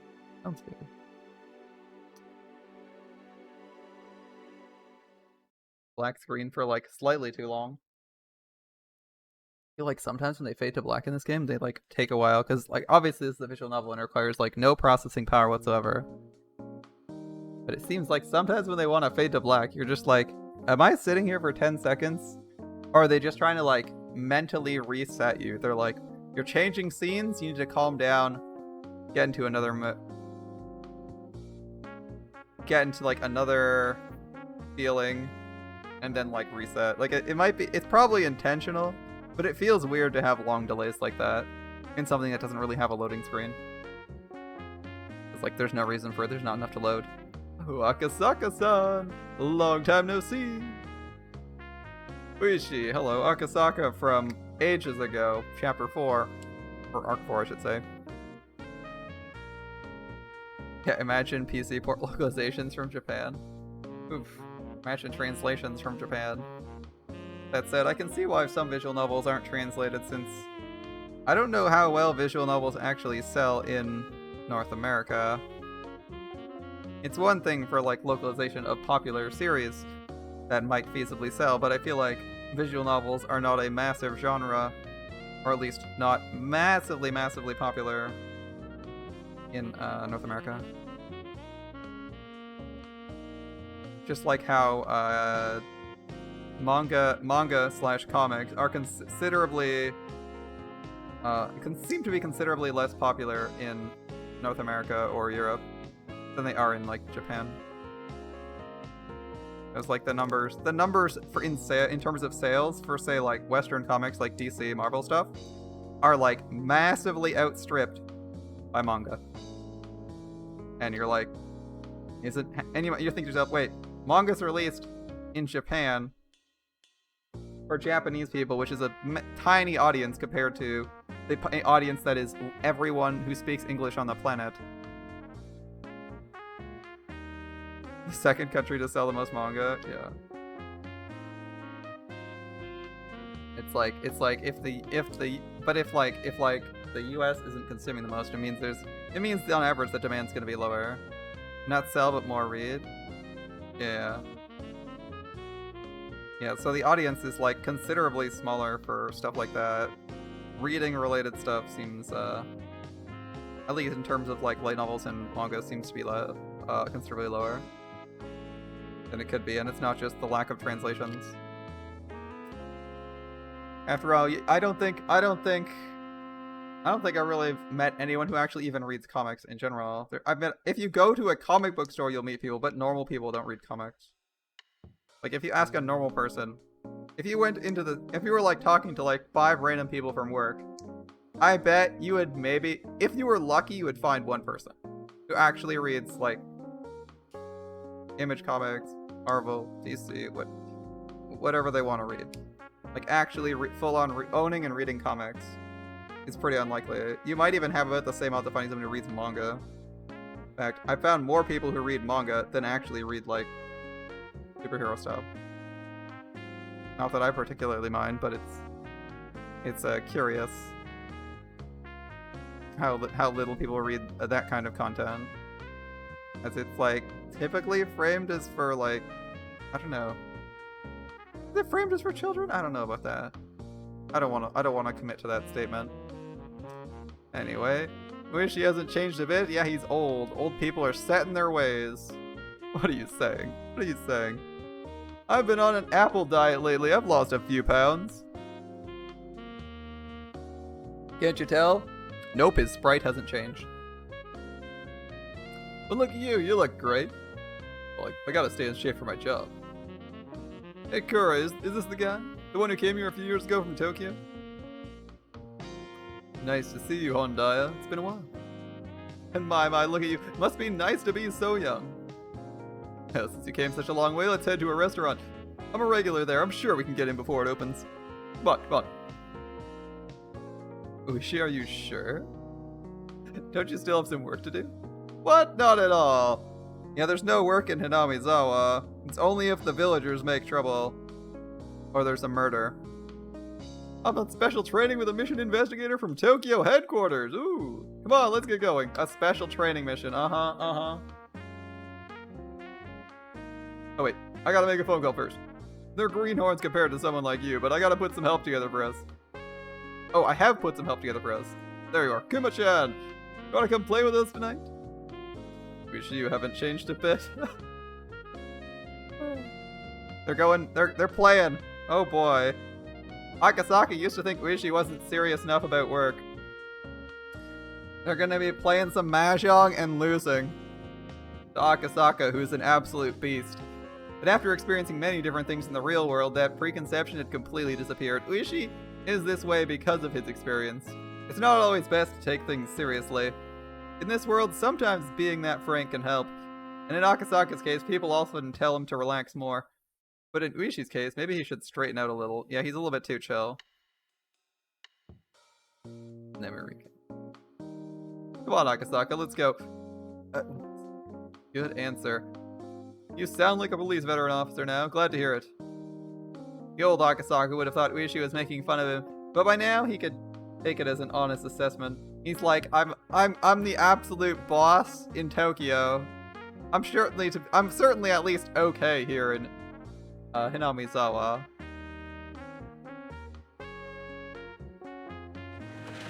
He's at his peak, a legendary officer in Tokyo. Boy, you sure can drink now, Akasaka. I don't think I can keep up with you. Must be true. When one gets old, I guess they can't drink as much as before. You are far too modest. I'm just better because an intelligence officer has to be able to hold his liquor. I have a budget set aside at all times for training with my young colleagues. I have a budget set aside for improving my tolerance to alcohol. Japanese sake, Western liquor, Chinese liquor, whatever. Sometimes I drink a little at bars and sometimes it's expensive clubs. Sounds good. I'll have to join you to coach them sometime. Please come teach us your tricks. Young guys these days often talk how they can't drink. I couldn't drink it all at first, you know? The more you drink, the better your body adjusts to alcohol and the more you enjoy drinking. Right. Are you listening, Kuma? I heard. I can down quite a few now. No, really, you're right. When you first teamed up with Uishi, you were already drinking oolong with the toast. That's no good. A toast is a very important meeting. If you don't drink alcohol, you're saying you're not satisfied with the party. Really? I hadn't heard that. When I see young people like that, I tell them,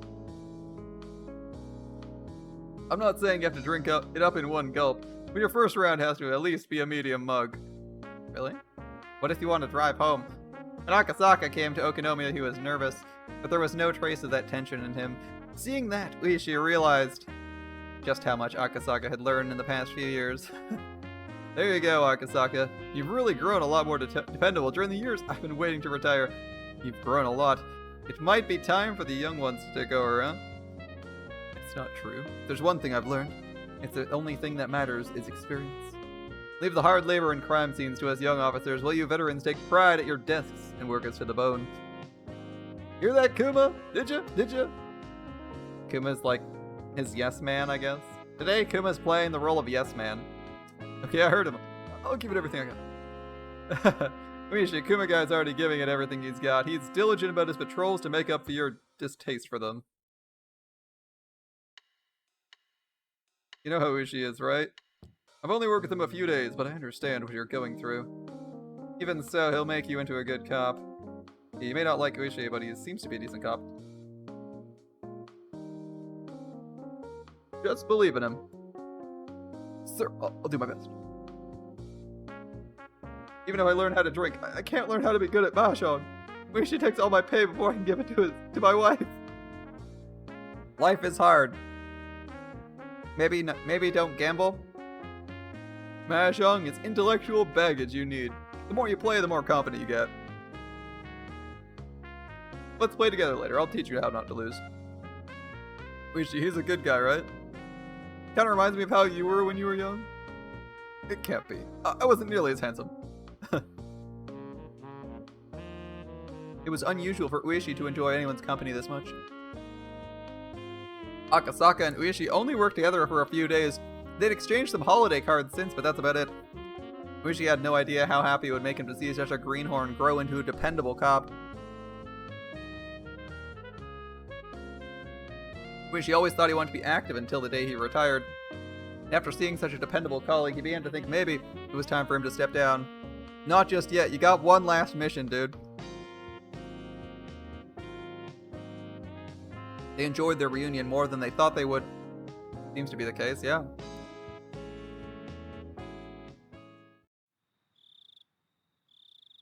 The owner of the place was bringing the electric sign inside. All the chairs were up on the tables, and the owner's wife was cleaning the floor. There was no one else around. Judging by the clock, it was almost 3 a.m. This is a reunion, right, Kura? Take your time, okay? Wake me up when you leave so I can lock the door. Sorry, thank you.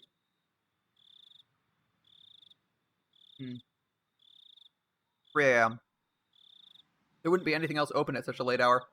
Uishi and his colleagues still wanted to talk, so they decided to stay. Kumagai couldn't fight his sleepiness and was nodding off.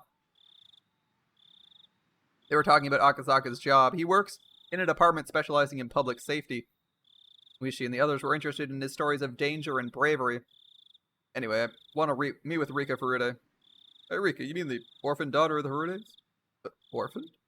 What happened to her parents? Rika Furude predicted there would be an incident in Hinamizawa every year for the following 5 years.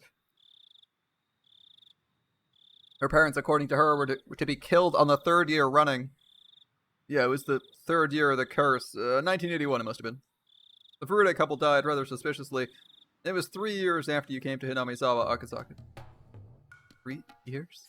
Akasaka's like, oh shit, it's like, oh shit, there's trouble now. There's gonna be trouble now. Did it happen in June? 3 years after I visited? That's about right. Why? Is there something about it that bothers you? Akasaka shut his eyes tightly to chase away the alcohol in his brain and tried to remember the girl's prediction. He had, after all, come here to confirm it. I came here in 1978. What about the damn construction site manager? Oh, the guy I played Mahjong with. How's he been doing? It was in the paper. Maybe it was just the local ones. Well, he was killed in the fight with the other workers that year. Rika predicted he'd be killed in a gruesome way, that his body would be dismembered. Was he mutilated?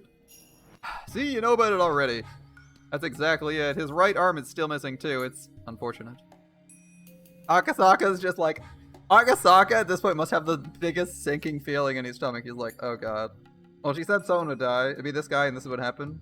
And then this guy, oh shit. What about this guy? Oh, fuck me. Fuck me.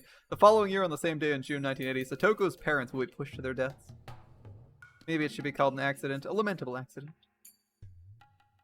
I'll continue. The following year, the year after the manager's death, I think, let's see, I know. Satoko, I think? She's a little girl. Did her parents die in an accident? Wait, how much do you already know? That's right. The damn supporters, the Hojo couple, fell off a cliff while on vacation, though it hasn't been confirmed if it was an accident or an incident. The following year on the same day in June 1981, my parents will be killed. And the following year, yes, Rika's parents died, but none of them make sense. You know a lot about the curse. None of those incidents were made public because of pressure from the locals. I'm surprised how much you know about them. Can't believe this. Like, just imagine being Akasaka right now. Like, some random lolly tells you that, like, her parents are gonna be murdered in 3 years. Her best friend's parents are gonna be murdered the year before that. And, like, one of your Mahjong friends is gonna be fucking murdered in a year. And all 3 of them come true, and you're like, fuck me, alright. It's like, no news gets out, but you somehow know that all this, and you're like, wow, fuck me, I just confirmed all this. Not a great time. Not a great time. Even you can't know about the following year, because starting with the 4th year in a row, we decided to investigate secretly. I think I know about it anyway. And the following year, on the same day in June 1982, Satoko's mean aunt will die, her head will be smashed in. The following year, so last year, Satoko from earlier, wasn't her aunt beaten to death? You're right. Akasaka, how do you know so much? I think I know who'll be killed the next year after that. What are you saying? Besides, the year after last year, it's this year. I'll be killed. It will be in June 1983. In other words, this month. Rika Furude will be killed. Uishi and the others were at a loss for words. Akasaka had talked about the 4 mysterious incidents, and though he'd been far away, he belonged to a special unit of public safety, and it could have been possible for him to find out about their investigations. That's why it wasn't odd for Akasaka to mention the series of deaths, even though he'd been far away, but not only did he know about them, he also named the next victim. Man, those guys gotta be sweating bullets. Uishi and his co-workers sobered up entirely. Akasaka, it's getting late. We're exhausted. Let me get to the bottom of this. What are you trying to say? Alright. This is what she told me when I was in Hanamizawa in June 1978. What? Uishi couldn't believe what he was fucking hearing. And now you're Uishi and you're like, what? This guy didn't get information? He was literally told something 5 years ago? Uishi couldn't believe what he was hearing. He's left fucking speechless. Yeah, I'd be speechless too. That's fucking crazy. I know it's hard to believe. When she told me back then, I thought she was being a mischievous little girl, but she told me she was going to be killed in the 5th year running. In other words, she asked me to help her. Well, I think. The main purpose of my visit is to find her and ask if she still needs my help. Akasaka, I'm retiring this year. I want to take revenge on the people who killed the manager. I'll jump on any lead I can find, so let me just confirm this with you. What you said isn't a joke. If it is, you'd better tell me right now. Oh, I'm telling you the truth. Rika Furude told me this in June 1978, but at the time I didn't think anything of it, so I didn't tell you about it. Sorry. You didn't know. Even if you told me, I don't think I would have believed you. Only because it happened 4 years in a row do we even believe you now. Uishi must have been thinking that if only Akasaka told him that back then, he could have saved his friend. But what the old man from forensics had said was right too. Uishi just wouldn't have believed him back then. And his friend would have died anyway, and Uishi would have been left with regret at not being able to do anything. That's fair. I should be the one apologizing. Still, Rika. Why Rika? I don't know what's going on in Hinamizawa right now. I read in the papers the dam construction plan was halted indefinitely. That's why I assumed Hinamizawa was peaceful. No, the conflict's over, that's right. But starting the following year, these mysterious deaths known locally as the Curse of Oyashiro started occurring. It played out just like you said. I think she's entrusted me with something important. Wait, Uishi, let me ask you. Do you think it's possible for Rika to be killed this year? Oh, they say the Furude couple was held in low regard for being passive during the conflict. That might be the reason why the curse fell on them in the 3rd year. So I think Rika's death... It's possible, isn't it? Uishi nodded slowly. I'm gonna try and get in touch with Rika Furude tomorrow. I think the best thing to do is talk to her directly. Can I come with you, Akazaka? The story about Rika sounds like something important for me, too. My, you've come bearing quite the incredible gift. I'm getting a bit intrigued myself. I never thought I'd see the day when all the mysteries were solved. Me neither. It feels like it's been a long-ass time. What, 7 games going? Well, I have some questions, too. For instance, why did she tell me something that important? If she wanted help, why not ask the local police? Why me, a dude on a business trip from Tokyo? I bet she doesn't have faith in local police. I'm a little unrefined. Rika probably doesn't trust me. Besides, there's people with connections to the Sonozaki at the Okonomiya Police Department. In other words, she trusted me, the guy from Tokyo, more than anyone? Guess so. If that's the case, Uishi, don't tell anyone else about this. I won't. Anyway, let's head directly to Namizawa tomorrow and have a talk with her. We can start from there.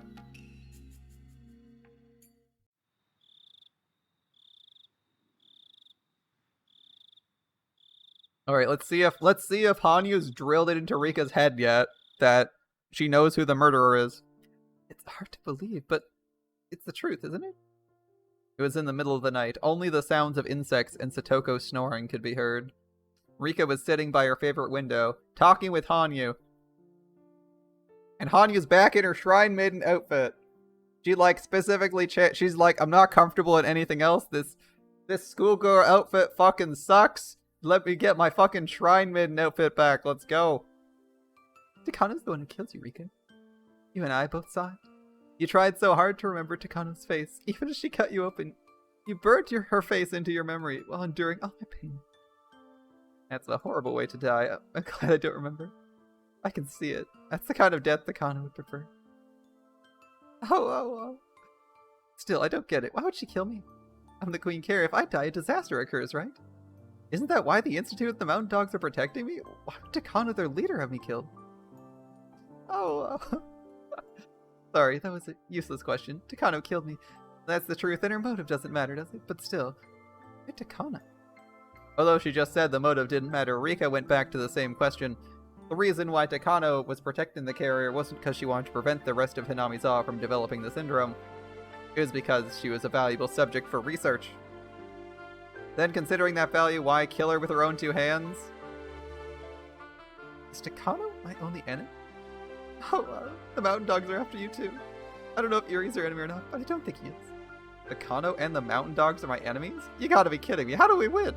There's no way. Unless there's a miracle. We can't fight against people like that. No burn Castell page. Besides, Watanagashi this Sunday. We need a fucking miracle. I'll be killed on the 22nd. In about a week or so, right? How do we beat them in such a short amount of time? Well, this is better than 4 hours prep, okay? We unironically had a day's prep last time. We have a week. That's enough for Batman levels of preparation. Come on. We try going after Takano with the metal bat? That won't work. She's only one of them. Even if we take her out, the Mountain Dogs will get us. What do we do? I don't know either, but we didn't even know our enemy before now. This time we do. There must be something we can do. It was the first time in a long time Hanyu had spoken so positively. Hanyu spoke positively. You should be shocked and trembling in fear, as this is like the most negative person on the freaking planet. Rika was startled for a moment and realized she was losing her cool. She took a deep breath and tried to calm herself down. Yeah, I'd be having a panic attack. Hanyu spoke positively? I'm like, my god, things must be... serious things are changing if Hanyu thinks we can do anything. I've lived 3 centuries with this depressed lolly by my side, and she's never once said anything good would ever happen. Like, holy crap, what? She was still confused that Takano was the culprit. Rika had always thought of Takano as her ally. There were, after all, many reasons why Takano should treat her well. Rika couldn't even think of one reason why Takano would want to kill her. Takano? Takano is a narcissist. Still, Takano was always thinking about bizarre things. There was no guarantee that a crazy idea of hers couldn't become a motive. That means, if Tomitake is killed, is he an ally? I think he is. That's an idea, Rika. You should talk to Tomitake. Takano was accompanied by the Mountain Dogs because of an organization named Tokyo. So, could Rika ask for help from someone affiliated with that organization? In that case, Tomitake is the one she could talk to about the issue. Although Eri might be worth having a talk with. But then, that was why she needed to know. She needed to know why Takano wanted to kill her. And unless she could explain that, nobody would believe her. Besides, Tomitake is in love with Takano. Again, Tomitake is a simp. He wouldn't doubt her so easily. Takano, parasites made God and religion. Jokes on her. It was aliens. Turns out the History Channel guy was right. Everything is aliens.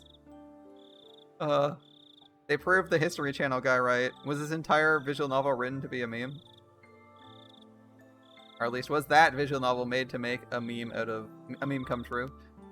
Eri seemed to be keeping a little distance from Takano. He might be a little more inclined to believe, but as someone who is simply a doctor, he knew very little about Tokyo. He might end up being useless to Rika. Did she call the police? No way. No way. There's no way they'd believe her. If she was to make a call and say a strange organization named Tokyo was trying to kill her, they would think she was effing crazy. Good news though, someone's gonna pay you a visit tomorrow. And what could she do? How could she save herself? The scariest people in Hinamizawa were coming to kill her. How does she run from them? How does she fight them? How? If she remembered the scene of Takano killing her, she wouldn't have been so confused. Because seeing is believing, but she didn't remember. This is just what Hanyu was telling her, and she didn't want Takano to be her enemy. It was a truth she didn't want to accept, so she was tempted to just say it was simply Hanyu's delusion. But Hanyu's being positive for once in a century. And telling you something useful. Hanyu, who is also, somehow, despite being a ghost and literally being able to see anything she wanted to at any time, never gives you information. If she's giving you info, you gotta be sure it's good, right? Like, Hanyu doesn't help you. If Hanyu is helping you, and she's not trolling you, she's super fucking serious. Calm down, Rika. You learned from your past life. Don't you remember the previous one? The one where Randa spread gasoline and locked everyone inside? No. The world after that. Don't you remember? In that world he came back. Teppei Hojo did. It's the worst possible world. Why don't we do? The counselors won't do anything. The Toko goes insane in a few days. Someone from our friends developed the syndrome and attacked Teppei, right? Oh, no. In the previous world, we all went to the Child Consultation Center and saved Satoko. In that world, Keiichi taught you so much. He taught you have to believe, otherwise a miracle won't occur. And he said if everyone believes, our wishes will come true. That sure is something that Keiichi would say, but that's great. To defeat the world with Teppei returns, we couldn't do anything with that world even once before. You know how Keiichi and the others made a miracle happen? They talked to everyone. They didn't convince themselves it was useless or agonize over it by themselves. They asked everyone for help. And that's how they brought about a miracle. Everyone? You want me to talk to Keiichi and the others about Takano? Do you really think they believe me if I told them an organization like Tokyo's after me? They will. Did in the previous world. Why don't you believe me, Rika? Sorry, it's not that I don't believe you. You saw it. It's the truth, right? I had no idea it was how frustrating it would be to not remember it myself. Anyway, you and me going on about this won't solve anything. We don't have enough power on our own. But we do have our weapon. Weapon's the truth. We don't know her motive, but we know the culprits to come. So this is a good start compared to all the other worlds. Yeah, we didn't start with a lot of time. Did you remember it at the very end? Anya ground her teeth remorsefully. She saw the truth just a short time ago, and she couldn't believe Rika wouldn't remember it. If it was something she'd seen herself, she wouldn't even need a motive. But she hadn't, and that's why she couldn't understand. Why was her memory missing when Hanyu's was intact? Did that mean their journey was about to end? Perhaps their infinitely repeating journey was already over, and this is the last world of all. Whew. I thought this world was odd since everyone could see you. And you transferred over to our school, but I really see how strange of a world this is. There's nothing strange about it. It's just the final world, that's all. I came to this final world so we can gather all our powers. I'm not a bystander here. I'm your ally. I see. You're no longer a bystander? I decided not to be afraid. I'm not afraid, and I'll believe with all of you. A miracle will happen. It's a world we can bet on. This June of 1983, Rika and Takano are fighting. If Rika doesn't defeat her enemy, she will lose. Takano has many powerful pieces like the mountain dogs. Rika will need a lot more pieces to be able to defeat her. So unless Rika asks for help from many people and gathers an equal number of pieces, the game won't even begin. We've learned the rules of this game board by playing the game repeatedly. It's like a game without a manual. We've learned the rules and now we know how to fight. We're ahead in the game because we know what pieces our enemy has. Rika, you gotta get busy. We only have 1 week before we're Tanagashi. We had 2 weeks in the previous world, but we only have 1 this time. In other words, this is our final chance. Okay. Nothing grieving over what I don't remember. I should be grateful you did. If you didn't, the world would end while we ran about in confusion. Also, if I talk to Keiichi and the others in the right way, we might come up with an idea. He was the one who fought with Rain in the previous world. When the school was about to explode, he brought her back. Right. Anyway, let's go talk to anyone we can find. We're too weak by ourselves. Let's gather people and think about what to do. We gotta take our first steps towards the miracle. And to do that, we had within a week. Hanyu had never encouraged her like this before. She'd always pretended to be a bystander. She never wanted to go through the pain of failure, so she never had expectations for anything. But now she was trying to intervene in this world so passionately and proactively. Come on, Rika, you gotta help her. According to Hanyu, there'd been another world after this one in which Reina occupied the school. Apparently Keiichi inspired her in that world. And Rika had nothing to lose. She had to talk with whoever she thought she could trust. Whether or not she tried or not, she had a very short amount of time left. She decided to do what she could until that time arrived. I guess we don't need Shion in this route. She'd never again act like it was cool to sip wine pretending to be a witch as the end closed in upon her. But that was cool. Hello, it's been a while. This is Nomura. Yes, thank you for the detailed documents from the other day. Thanks to that, men from the Ministry of Health and Welfare understand how dangerous Hinamizawa syndrome is. That's the accomplishment of you and the late Dr. Takano. I've only made sure you receive your fair assessment is all. Anyway, I'll make sure the Prime Minister reads your documents. He's our leader, after all. I'll have the most important person in the country read your article and make sure he understands what important research this is and why the syndrome is an issue that needs his attention. Also, I'll make sure the present board of directors realize how stupid they were to ignore your research and ridicule your grandfather's thesis. Indeed. I have great news for you. You've decided after the operation is complete, the actual location will be isolated and shut down, and another department of the SDF will take over the research. You'll be welcome there and able to continue research for as long as you want, without worrying about political factions or funding. All thanks to your generous client who wants to reward you for your hard work. You'll be given the position of director, and you can devote yourself to your research. Isn't it wonderful? Finally, you'll be able to accomplish something that overturns common knowledge by researching Hinamizawa syndrome and the existence of parasites that influence human thought. No, I'm not just saying that to flatter you. Nakano should have just watched the History Channel. She'd be more informed about the origin of the world. Yeah, that's why I said the History Channel guy was right. Really, we live in the strangest timeline. I'm not saying that to flatter you, it's what we really think. Please, sorry to take your time. I'll be going. I'll get in touch with you again. The woman put down the handset of her car phone. Remember car phones? Nobody remembers car phones because they're fucking ancient. But maybe if you're old enough to have grown up in the 60s, maybe you remember them. She picked it up again and made another call. Please transfer me to extension 1001. Yes, this is Watanabe. Watanabe. The issue from the other day has been taken care of. Yes. Major Takano's documents are wonderful. I've made some people from the research center go along. The men believed it without question. Yes. No problem either. Most of the cabinet ministers from the enemy factions will be either leaving the country or going on vacation. They'll be out of Tokyo after the 20th. Yes, there are still some unsettled issues, but everything will be set by the 23rd. Yes. Therefore, the on-site operation will take place at midnight, June 22nd. The Prime Minister will be asked for emergency sanctions on the 23rd. Yes, everyone aiding the Prime Minister on that day will be our people. You won't even question a thing? Yes, I'm certain. The Minister will sign Emergency Manual 34. After an investigation into Alphabet's duties will be taken up, and the Okuna, Chibu, and Koizumi factions will lose a great deal of sway. Yes. That's right. It's only a matter of time before we succeed with Asian Amity and Reconstruction Summit. That's true. If there's money to spend on developing domestic nuclear arms for the Japanese-American alliance spanning the Pacific, it would be more profitable for our nation to spend it on ODA towards China. I don't know what ODA stands for, so I'm like reading the text again. The 21st century will be the era of China, with their nation acclaiming a good portion of the world's population. Japan gets nothing from wagging its tail for the US anymore. Yes, I know, the 21st century is almost here, and yet we're still saying that communism is the great evil. Maybe we've been watching too many bad propaganda movies. I understand. I'll see you in Macau next week. Yes, I'd love to, Kim. It was nice talking to you. I'll get in touch with you soon. The woman put down the handset of her car phone and took a breath.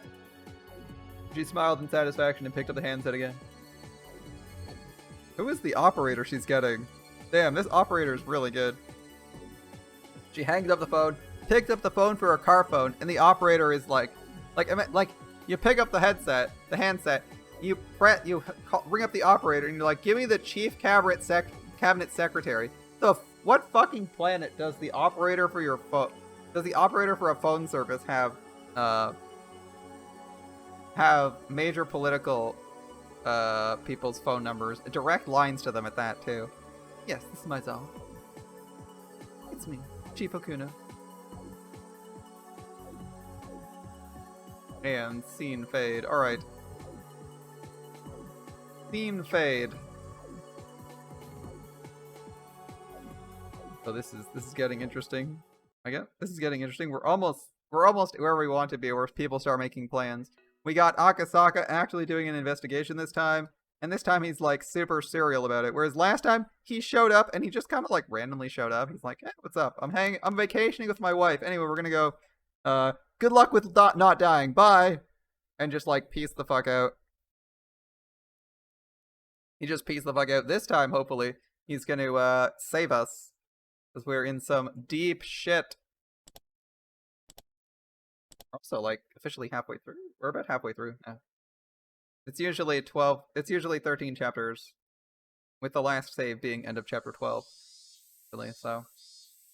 We are just under the halfway mark. Where's going? Rika, you aren't behaving normally this morning. You think so? Am I acting strange? I don't know how to say it, but you seem more mature today. Oh. Rika's being mature. Oh. On you, don't tease me today. God damn it, now I gotta check this line. I still want to hear cute ow-ows.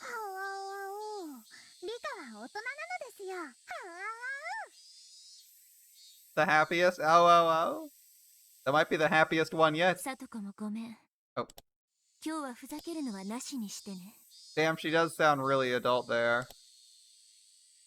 You two, Satoko, don't mess around. I don't feel like it. About a week counting from today, huh? Satoko gave me a perplexed look. Maybe she thought I didn't feel well.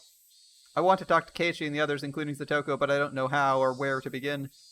We all joke around a lot, so they might not take me seriously. Well, that's your job. How can I get them to understand the danger I'm in? Good morning, Chie-sensei. Oh, you're here as well, Coach. Good morning to you, too. Good morning, Satoko, Rika. Oh my. Is that a headband for maids you're wearing? It's against the school regulations, you'll be punished. Dr. Eerie, stop acting like that at school. Coach, Rika doesn't seem to be feeling well this morning. Might you check her over, please? Oh, what's the matter? Did you catch a cold? I still don't know how to tell my friends, but Eerie at least is on our side. Maybe I can talk to him more directly. If I keep thinking about it, I'll still be thinking at the end of the day. Alright. Maybe I'll start with him. Hanyu nodded as if saying, it's a good idea. Alright, let's see how this goes. Our first attempt to get an ally. Oh, Satoko, let's play a trick on Keiichi. Let's do something on his chair. Do something to his chair. Oh, please, it's a trap, not a trick. I'll teach you how to set a trap for Keiichi-kun. Keiichi-san. Oh. Satoko and Hanyu ran to the classroom. Hanyu must have left on purpose. She is removing Satoko. That's what she's doing. She's like, you got this. I'll get rid of Satoko so the coach can talk to you. Or, sorry, Dr. Eerie. I have to use the chance he's giving me. Eerie, can I talk to you in the nurse's office? Sure, that's fine. Let's go there. Eerie probably thinks I'm going to talk to him about the syndrome, so we agreed to go somewhere people couldn't hear. If there's any change in my physical condition, it could be a sign of something serious. Even if it's a simple cold, Eerie is concerned about my health. What's wrong? Are you feeling sick? Eerie, I want to tell you something odd, and I want you to take it seriously. It's an important matter. I gave Eerie the sternest look I've ever shown him as I spoke. He usually acts like an idiot, but he can be an adult when he needs to be. He's usually an idiot, poor guy. Seeing the expression on my face, Eerie started to look more grave himself. How do I start? Okay. Eerie. I'm the queen carrier, right? Yes, the parasite that lives in your body is different from everyone else's. What happens if I die? Like I told you, something terrible will happen. Or to be precise, we believe something terrible will happen. After all, it's impossible to verify until you die. However, several cases involving social brain parasites similar to those of the syndrome have shown the death of the carrier causes mass suicide or riots. That would be Takano's area of expertise. Maybe you should ask her instead. I don't know much about it myself. In other words, Takano knows better than anybody if I die, something terrible is going to happen. More than ever, I don't know why Takano wants to kill me. There's no way I can figure that one out myself. Eerie's here with me right now. Maybe he'll know. I should ask him. Alright, ask him if there's some trouble with the research or something that would make Takano want to take drastic action. Eerie, don't ask questions and answer. Would there be something to gain from killing you? What? What? Kill you? Rika? Who would? Eerie, aren't supposed to ask questions, remember? Sorry. No, I can't think of anything. There isn't anyone who would benefit from your death. I repeat, if something happens to you, all infected persons reach terminal stage within 48 hours. That's what makes the syndrome so dangerous. The scale of the disaster will be greater than any individual case of paranoia or psychosis. Did anyone profit from that? No way. Killing you is tantamount to killing all 2,000 villagers. No one would consider that for a minute, even as a joke. If I die, all the residents of Inamizawa go insane and might kill each other. What a perfect end for people descended from demons. Could that be what Takano wants? Since she always talks about dangerous and bizarre things, it's obvious she enjoys cruelty. She always talks about how she wants to witness with her own eyes the raw brutality of the man-eating demons she read about in the dark history of Onagafuchi. It's possible she wants me dead just so all the villagers will develop terminal symptoms. Of course, that's the worst case. If something happens to you, there's an emergency measure we're supposed to follow. An emergency measure? I've never heard of anything like that.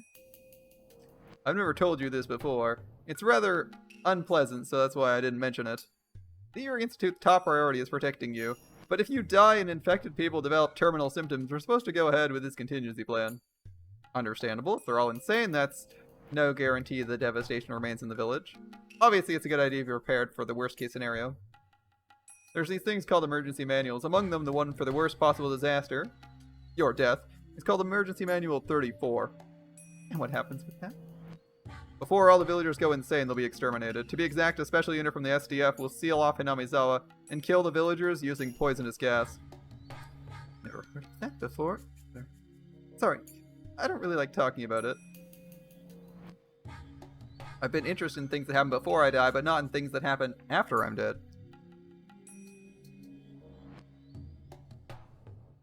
This disaster only takes place after I die. I had no idea something like this occurs every single time. Or rather, I'm the cause. If the enemy is capable of erasing an entire village, then killing a little girl like me isn't a problem.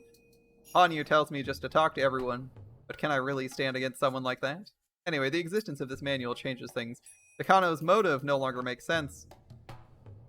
I thought her goal was for the villagers to go mad and slaughter each other like demons, but according to what he said, that wouldn't happen. The villagers will be killed before it does. I'm not Takano, so I can't be sure, but I don't know if that would be fun for her. It doesn't make sense to kill me for that purpose, especially since we've known each other a long time. You think it's possible for Takano and the Mountain Dogs to kill me? Don't be stupid. That's impossible. Takano's number one priority is protecting you, and one of the Mountain Dog's main duties is to watch over you. It's simply unthinkable. Eerie, supposing Takano wanted to kill me, can you think of a motive for her? I can't. She knows better than anyone about the dangers of the carrier. Besides, as you're well aware, she's very passionate about our research into the syndrome. Killing you would put an end to the source of her passion. But Eerie, Hinamizawa is supposed to be eradicated within 3 years, isn't it? In other words, you're going to destroy the disease. What does Takano think about that? Well, it's the target of treatment, but for her it's like research material? Actually, she's against the plan to eradicate it in 3 years. She even made a trip to Tokyo to request an indefinite extension of the project from the board of directors. She wasn't successful. So what you're saying is, Takano wants to continue her research, but the syndrome's going to be eradicated in 3 years. So she'll lose the subject of her research, isn't she? I guess you can say that. I think I'd see something there. Alright, we got a motive. The motive is, Takano is a narcissist and she wants to throw a temper tantrum. That is not necessarily the correct motive, but that is a good motive. The Erie Institute isn't a small organization. It's being managed by a lot of people, and it receives a lot of money. The only way they can even research this. So if the Erie Institute plans to put an end to the research in 3 years, there's nothing Takano can do. It's all going to end. Maybe she wants to shake things up. Oh, no way. Something like that can't possibly happen. You know how she is, right? She'd do it. She'd kill me if she wanted to, don't you think? No way. Says the person who killed Satoshi? Yeah, okay. And, like, kidnapped random people and murdered them for their experiments. Yeah, there's no way she'd kill... There's no way she'd kill you. I mean, she's killed, like, 5 other people for her experiments, but she wouldn't do it to you. That'd be crazy. No way. Something is... It's not possible. I feel like I'm starting to see Takano's motive, but it seems like there must be more. After all, the project will continue for 3 more years. It's possible during those years her request will be approved and their research gets an extension. In other words, the research is guaranteed for at least 3 more years. Given those 3 years, why is she desperate now? I'm always killed in June 1983. The date might change, but the month doesn't. It must be the result of her will. It would be one thing if the research was terminated immediately. She has 3 years, though. Erie being an idiot, like Rika said. I mean, we weren't expecting... I don't think Rika came in here expecting answers.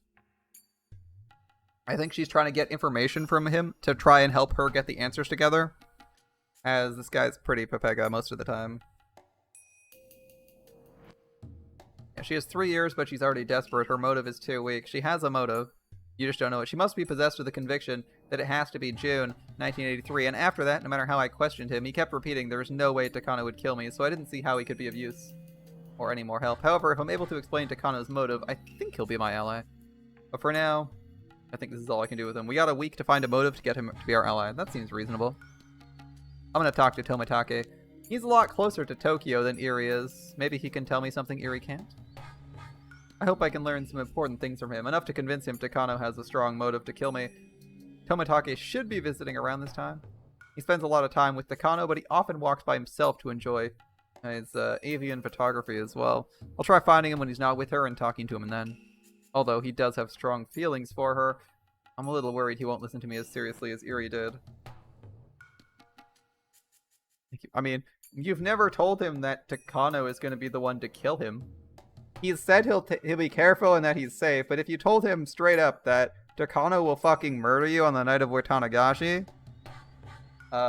he might take that one slightly more seriously. I mean, he's probably going to get killed anyway. He's a complete dumbass, but, you know, it is what it is. It's like, Rika's warned him on several occasions that he's going to be fucking murdered, and he never plays it safe. Thank you much. I'm going back to the classroom. If you find something about Takano, let me know. Rika, why do you think Takano's trying to kill you? You haven't developed symptoms, have you? You're doubting me? Would you like to run a test? I said some terrible things out of the blue, so I don't blame him for becoming suspicious. However, thanks to the rapid diagnostic test he developed at this point, it's easy to prove with syringe. I just had to submit the needle to show I hadn't developed terminal symptoms, and the results were negative. Of course. Impossible for Takano to... Impossible. Maybe now Erie believes there's a possibility Takano is trying to kill me. I left the nurse's office. I hope Erie will grow curious about Takano and try to find out something about her. If nothing else, maybe he's an inquisitive guy. He's a researcher, okay? He literally made it his life's goal to research brain problems, right? Like this man is literally exists for the sole purpose of solving issues. Or like researching shit, so if you put him on something he's curious about, he might like beeline on that shit. He might try to figure that out, get an answer for you within a week. So how was it, Rika? Did you find out anything? Yes and no. There are a couple interesting things. One is how the Institute's trying to eradicate the syndrome within 3 years. Takano doesn't like that. She went to Tokyo to petition for the continuation of the research, but they refused. That might cause her to become desperate. Second is this thing called Emergency Manual 34. Supposedly, if I die, it will be executed and the whole village will be murdered by poisonous gas.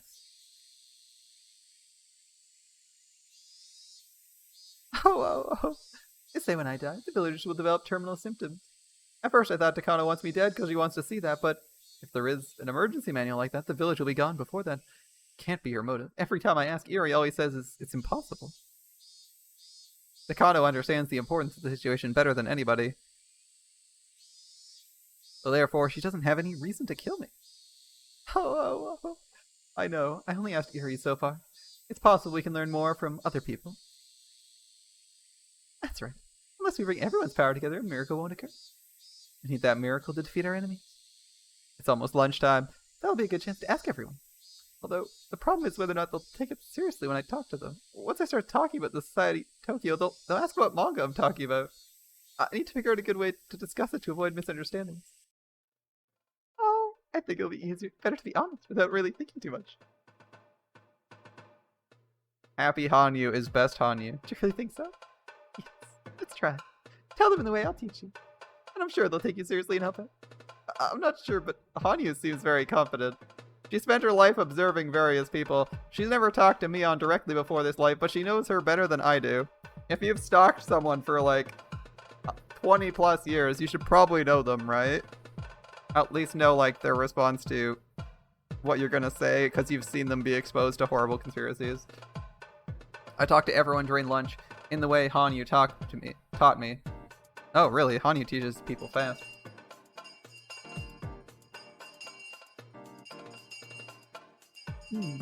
That sure is interesting. And then? That's amazing, Rika. How do you come up with things like that? I know, you're so talented. If you work on it a little more, you can end up with a really great manga.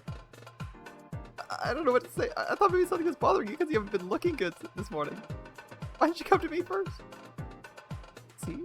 I told you could count on them. Count on them. It comes down to how well you put it, I guess. This old man can create application forms, rough drafts, ink, tone, draw backgrounds, typeset, proofread, take manuscripts to a printer, publish, distribute, and support. He can do it all. Good thing you came to him. You're great, Neon. You can be a cartoonist, an editor, a publisher, and a bookstore owner all at once. Really? My dad says things like that too. Is doing everything yourself in style now? Yes it is. I'm curious about what kind of comic Miche would write. I'm curious. Hold on. You're all getting sidetracked. Let's help Freak out, alright? I told them about all the secrets surrounding Hanamizawa. I told them I wanted to write a comic book, and then I needed their help to decide on a few things. If I spoke to them about this normally, they might question my sanity, but to see things change this dramatically, with just a little preface. Hanyu, you're good. Anyway, so if the carrier dies, the village is destroyed because of an emergency measure. That's the focus, right? My goodness, if there was something like that, you'd better be very careful. One mistake and poof, the whole village disappears. We should just capture her, wrap her in bubble wrap, and put her in storage or something. She gets killed, right? If they know her death creates a disaster, why would they kill her? That's it. The bad people at the research center know what'll happen, yet they're trying to kill me. I mean, the main character. I just can't think of a good explanation. I see an outline. I see an outline of the motive, though. Can they actually find a hint without knowing any actual details? Well, that's so simple. The fact the entire village gets destroyed if the carrier dies is a motive in and of itself. Mion laughed as she casually voiced what was on her mind. Mion's first thought is, that's a good motive, killing everyone. But Mion, this villain wants to research the disease. There's no way she put an end to it herself. Oh. That's not a big problem. Just that some mastermind's pulling the strings behind the villain. That or some villain who's just using that villain. A villain who wants to use Takano. Listen. If the queen dies, the village is plunged into chaos. To cover it up, a mass execution operation is carried out. Fundamentally, this is a countermeasure against the worst outcome. A trump card that must never be played, because playing it's a disaster on its own, even if it settles the previous situation. Okay, listen. In politics, they always talk about who takes responsibility for this and who resigns for that. If in fact a mass execution like that was to take place, someone would have to explain that and take responsibility. Well, it's a secret operation, so I'm sure it wouldn't be made public, but there will be many people questioned within that Tokyo organization, that's for sure. Isn't that a motive for killing the Queen Carrier? Oh, why? Who benefits from the chaos? There are plenty of people, think about it. The wind always blows in one direction. For some people, it's a headwind, others, a tailwind. There are always people who gain and people who lose. I see. My brain finds this quite stimulating. In other words, if something like that happens, there will be some people who have to take responsibility for it. Ah, so they figured it out. They're trying to...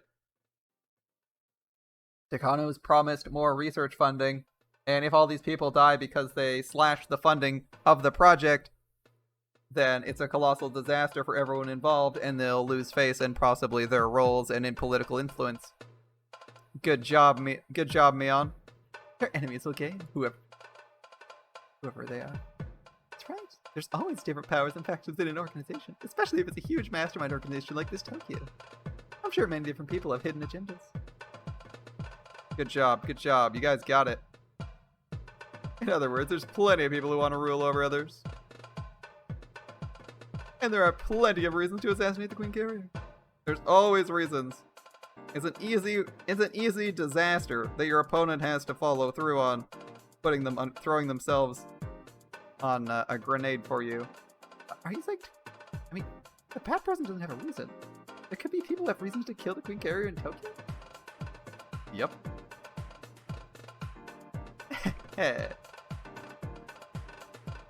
There you go. You've got it. Also, what about this backstory for the bad person in the Secret Research Center? She wants to keep her research going, but it's been decided it'll end in 3 years, right? This researcher is about to see all her research turn to naught. And that means all the fruits of her life's work are ruined, and she's under extreme duress. Not only that, I think her pride must be hurt too. That's true. The value of the research this bad person has spent half her life on isn't being acknowledged by the people at the top, and they're even told it'll be shut down within 3 years. That must be tough. It's hard when other people deny what you worked so hard to accomplish. Rika? I know. Amazing. The team did it! The team fucking put it together in like 5 seconds. Your team of geniuses. Amazing, my friends really are the best. Took them like 5 seconds. This is starting to sound like a real motive for Takano.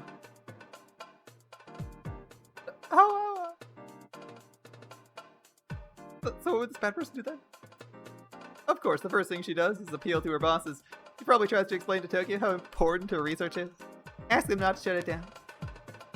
Well, if Tokyo just said, yes, got it, continue to research, there wouldn't be much of a comic.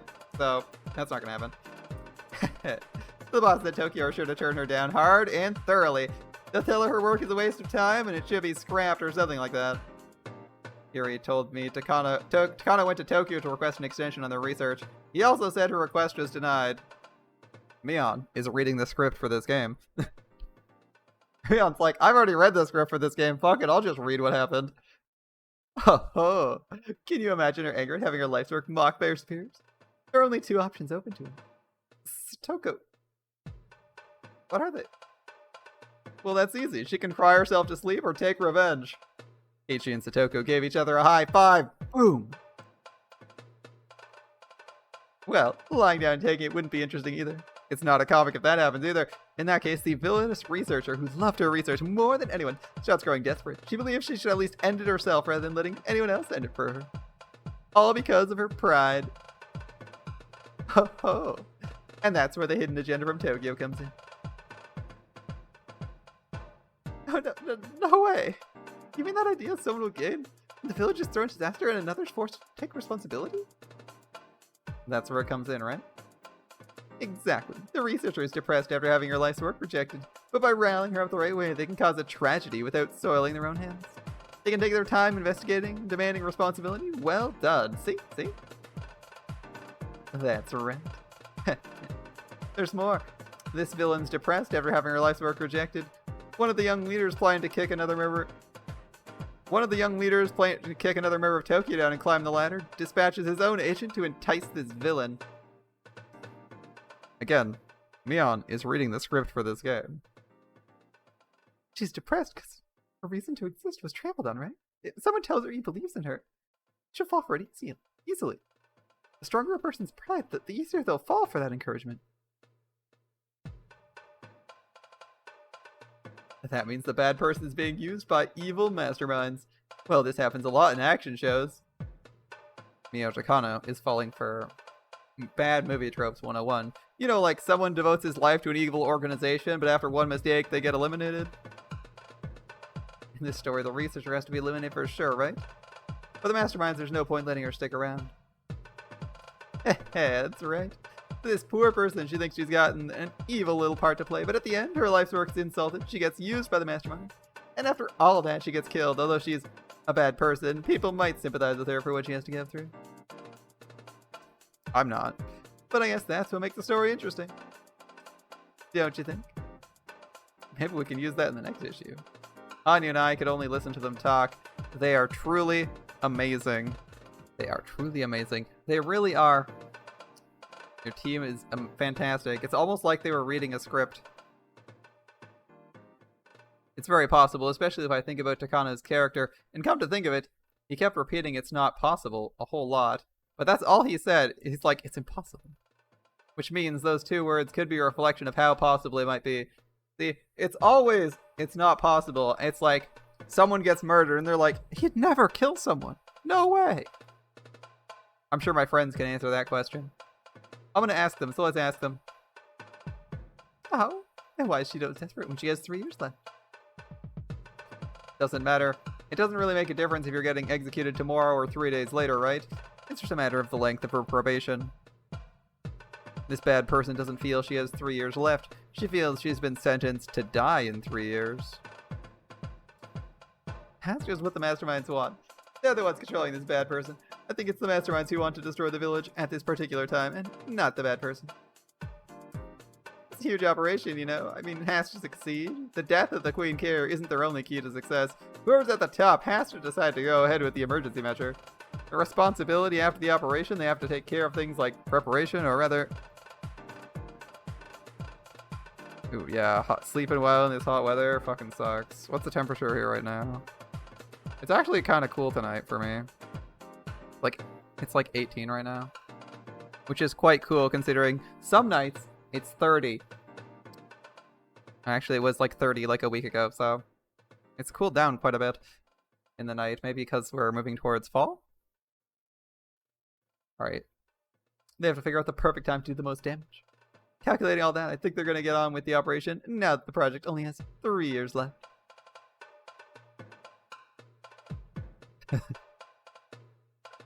Oh. Yeah, that new emote's pretty good. So in the end, after this bad person gets used, she's eliminated. She's the villain, but I feel sorry for her. I see. Oh. Okay, let's move on to the most important thing. To defeat them, how can we fight back? She's the main character. In my story, at least. Well, that sounds interesting. So they're trying to kill. She has to run from the evil people, right? It depends on how you serialize it. If you want a long series, come up with new pursuers and assassins one after another. It lets you go for a long time. That's possible. We got a short-term and concentrated series. I burst out laughing at Hanyu's metaphor. A short-term and concentrated. She's like, yeah, I don't want to do this. I don't want to do this shit again. Alright, we gotta take care of the bad person quickly and shoot for a happy ending. It's more exciting to fight than run. The main character's an ordinary little girl, right? How can she fight? She's going to learn celestial martial arts and beat the shit out of all of them, because if you can parry a rocket launcher with a sword, or better yet, a butter knife, you're probably okay. Not a good answer? Girls nowadays aren't powerless. She might appear to be a cute weak girl, but she has secret hidden powers. She's an S-rank hunter with the blood of royalty. And her nickname is the Ebony Fallen Angel. That sounds like a lame original character of some middle schooler. Fucking shot down. Ran is like, oh my god, it's someone's lame OC. Bam, blam. Fucking slame. You're getting murdered in the 1980s for writing bad OCs. Mion's dead. They had her fucking collapse. Did you hear that? The sound effect was like she fucking fell over. Hey, Mion. What's wrong? Do you have a stomach ache or something? Mion has been slayed. It's fine. This whole bit, it's just not talented enough. Oh, Mion, you can do it. Though when you read the manga 10 years from now, it may be so bitter you write than agony.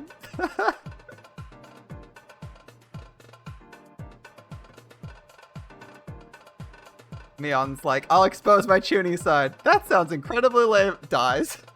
Actually dies. She's fortunate everyone around her didn't die of cringe, and she instead just got slapped down. Oh, I don't know what Mion's trying to say, but anyway, the main character is a weak little girl. She doesn't have special weapons. If anything, she's good at acting innocent. Also, she's mean and she abuses me with spicy food. If anything, she's good at acting innocent, she's mean, and abuses me with spicy food. Wait, that sounds good. I'll try that starting tonight. Oh. I see, so she's a regular girl. Well, a story where a character like that beats a conspiracy is gonna be hard. No way, it's impossible. She couldn't win without at least gathering a variety of weapons and skills to operate a radio and a helicopter. Why is Mion's default skill list operating a radio and a helicopter for useful skills?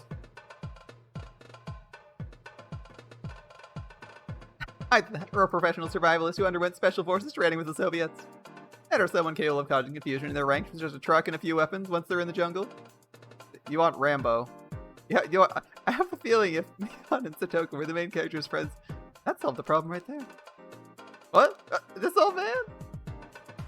Yeah, sure, if he's a character who'd change the whole story. My fighting techniques and leadership skills are unparalleled. Plus, if the story took place here in this village, my familiarity with the area is top-notch too. Besides, anyone who makes an enemy with Satoko's, it's good as dead. Ain't I right? I don't know what kind of secret unit this bad person has, but they are nothing compared to my traps.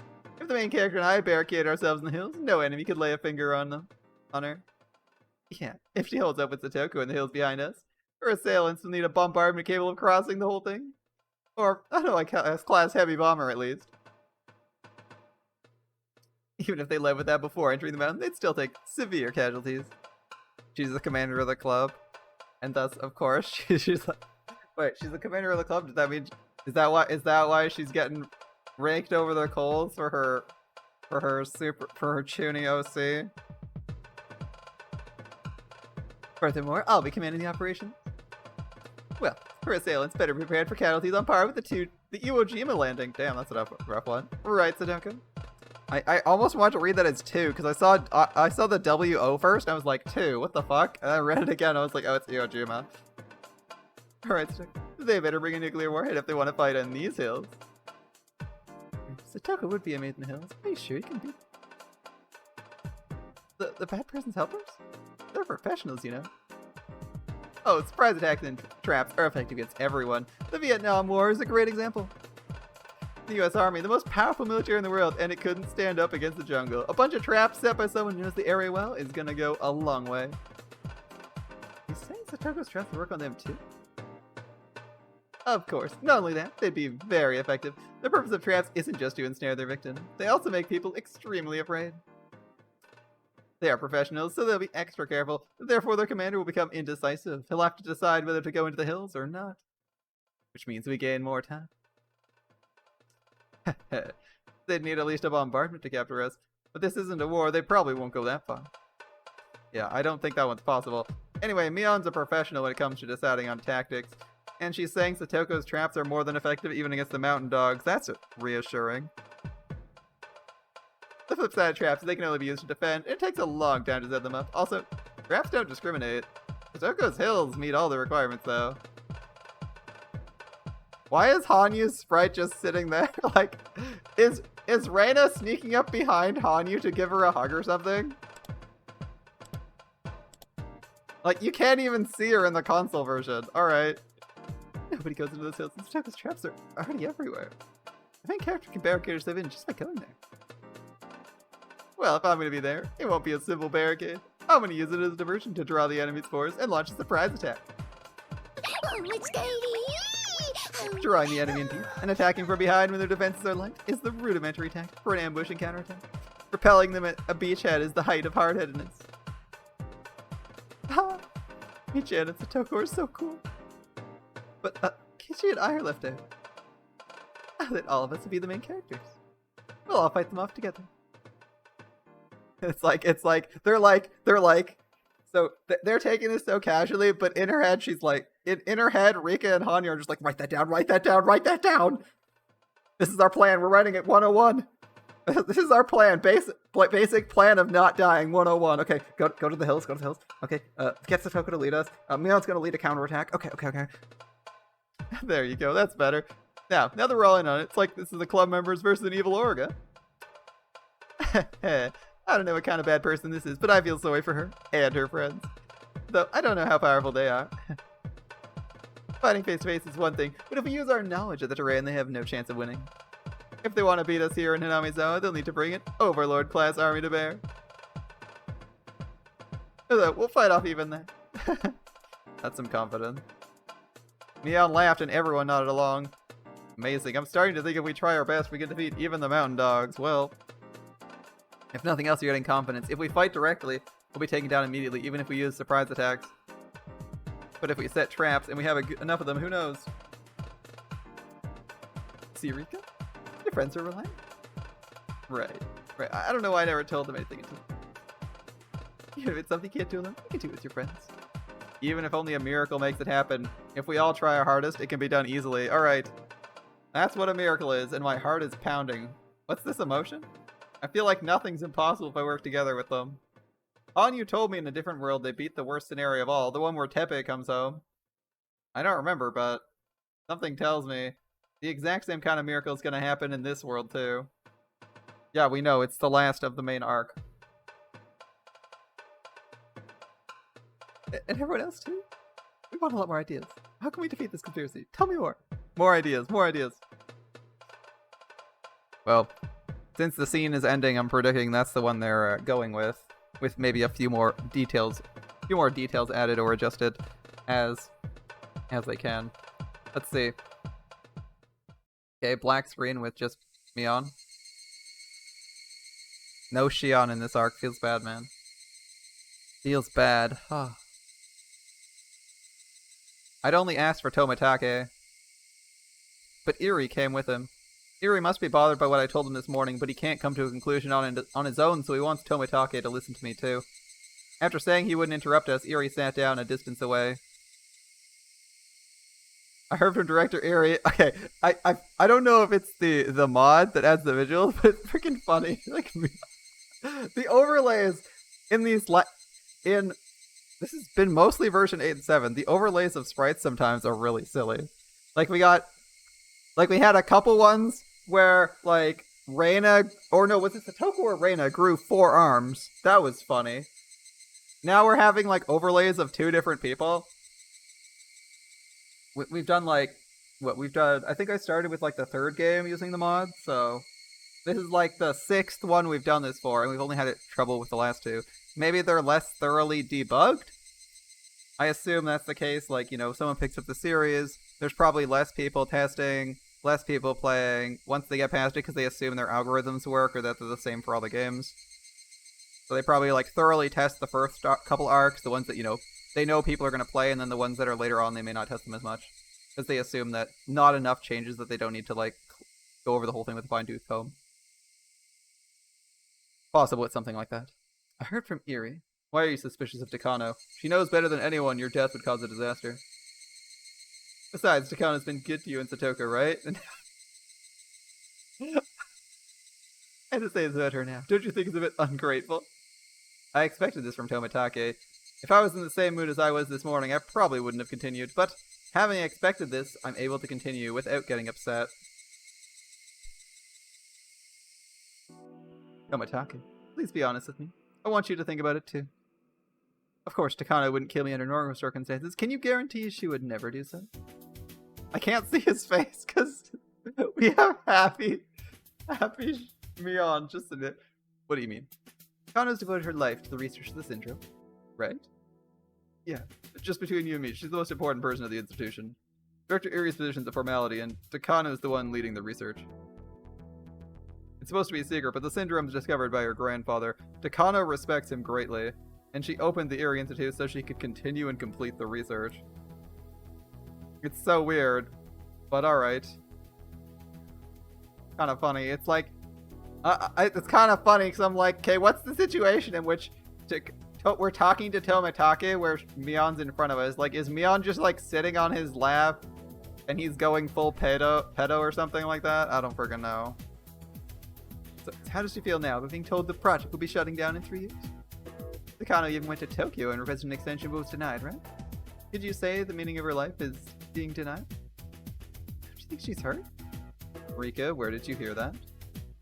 Tomitake went silent for a moment. He must have realized I'm not saying random things.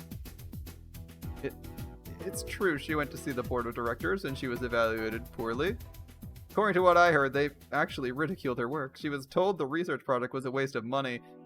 She's been acting normally, but I think she was really hurt by it. Yeah. See? How can you be certain she won't become desperate thinking her research will be shut down anyway? No. Not Takano. That's impossible.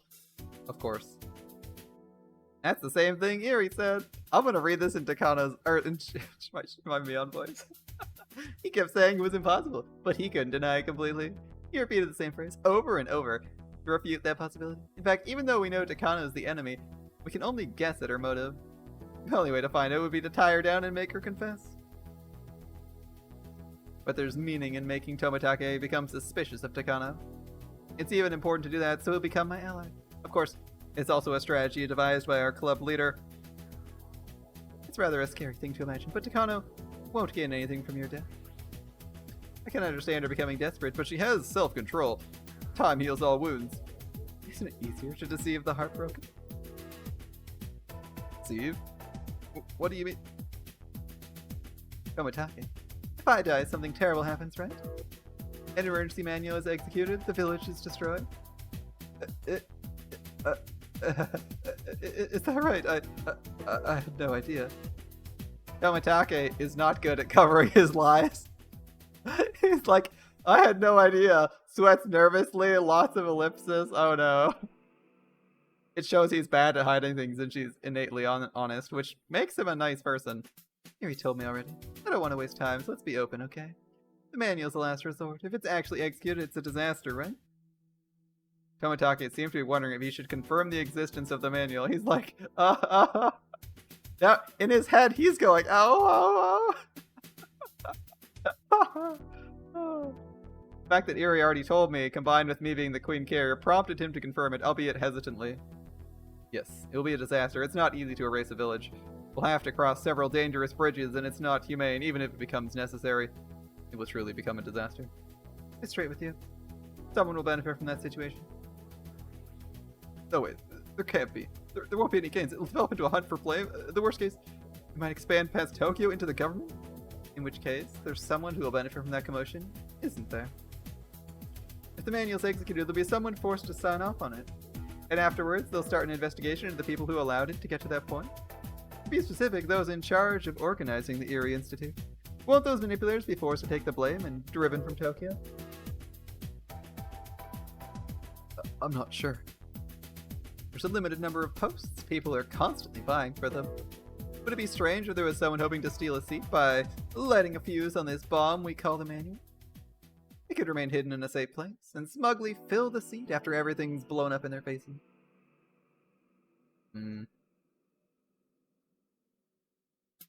All this is what Mion suggested. And Tomitake is like suddenly taking it super seriously. She didn't know a thing about Tokyo, yet she struck its core so hard even Tomitake was shaken. Mion is the greatest commander and strategist our club could ever have. She doesn't even know if the villain's real, but she's already 5 steps ahead of him. Tomitake folded his arms. He's starting to lose his cool. I think he realizes what I'm saying isn't mere nonsense. And he's starting to sweat a little bit. He's like, oh fuck. It's true, a big shot in Tokyo did just pass away. We'll have to power vacuum and there's a political struggle going on over it. Even the Eri Institute's client, the Alphabet Project, had its board of directors purged and reformed. Well, that's not good. There's been talk of immediately shutting down the research in order to make an example of the Institute since it was supported by the old faction. So if I die and the manual is executed, the Eri Institute and the board of directors behind it as well as the faction that supports them will be held responsible. Normally the syndrome and other dangerous bombs with it are safe because only Tokyo knows about them. But when there's an emergency within Tokyo, Hinamizawa becomes a bomb that's all too easy to detonate. That's Is that something you made up, Rika? Is it a fabrication, or is it the truth? I don't know.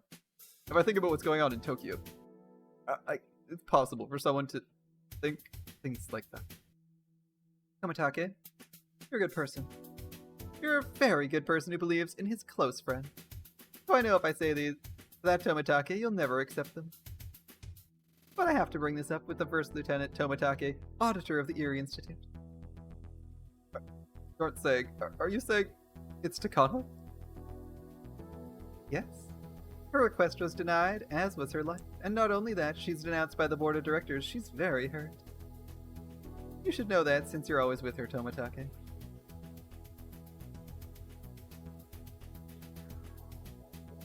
Tomitake is sweating hard here. Is there any chance someone seeking to use the heartbroken Takano approached her and instigated her into action? People who are hurt often open their hearts to whoever claims to understand them. Someone like that might have approached Takano to start something that'll lead to chaos in Tokyo. Well, this is serious. I wonder if they're actually gonna be able to convince Tomitake to get on her side here with this. It's all projection right now. Like, they're predicting. It's not even hearsay. It's literally prediction. They're like, you think this is possible that this might happen? Do you think this is possible that it might happen?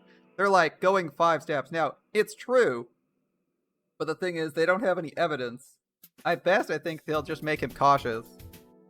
Tomitake insisted Takano would never do that. He repeated a few times and then he fell silent. Tomitake is an adult. He must have experienced some heartbreaking events himself. That's why he can understand that Takano is hurt, and it's possible someone's using her.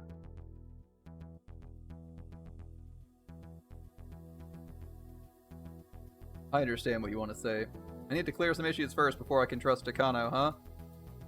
Tomitake? I'll get in touch with both Okanogi and the Tokyo office to see if there have been some suspicious reports regarding Takano lately. Their specialty is counterintelligence, after all. Oh. Mountain dogs are on Takano's side. But what? This is someone who persuaded Takano. Of course they've taken measures for the mountain dogs as well. That isn't possible. The dogs are a special counterintelligence unit. If there's a collaborator in the Institute, it's very difficult so long as they're attending to their duties. But the dogs were happy. But Tomitake, please look into both Takano and the dogs. Erie is on my side, but he doesn't know too much about Tokyo. True, I'm just a researcher. I know my position is double Takano! Oh dear, our vision's getting blurry. Are we gonna pass out? I know my position's a formality for their convenience, that's why I can't clear Rika's suspicions myself. Understood. I've been told there's a possibility the Erie Institute could become rebellious. That's the reason why I'm here. I'll start investigating Takano and the dogs right away. Thank you for believing me. This is the first time you actually... I've been laughed away in many worlds. But Tomitake finally listened to me. He'll become a very strong ally in the fight against Takano. Also, I'm grateful for my friends who prepared me to talk to him. I got information on the situation from Erie, had my friends analyze it, and we managed to get Tomitake to listen. To Tomitake. One of them's an evil twin. There are two Tomitakes. One is telling him, do whatever it takes to sleep with Takano, and the other one is telling him he should probably do what's right and try to stop her from possibly killing everyone in Hinamizawa. They are of equal size because they are of equal weight in his mind. As Hanyu said, I couldn't have done anything if I kept thinking about it alone, but after talking to my friends, things are already changing. Actually, I'm going into hiding starting today. Mion's house has a secret basement that's perfect for it. I haven't talked to Mion about it yet, but I think she'll understand my request now. If you find something, get in touch with her. Starting today, please act like I've gone missing. Understood. I think that's safest too. I'll act like I usually do, so people don't grow suspicious, though I'll be careful, of course. Dr. Erie, please act normal as well. But always be on your guard. Good, I'll be cautious. Neither of these people are good at lying. I don't know why you would ever tell him where you are. Tomitake, be careful. I have a feeling you might be assassinated in a few days. This is the part that he's never taken seriously. Please, hear what I'm saying. Alright, I'll be careful. Thanks. Then Tomitake turned around all of a sudden. Iri and I sensed something odd from his behavior and grew tense. And then, we heard some footsteps. We've been so careless. Did someone overhear us? Did Takano and her people hear what we were saying? I'll never forget that laugh as long as I live.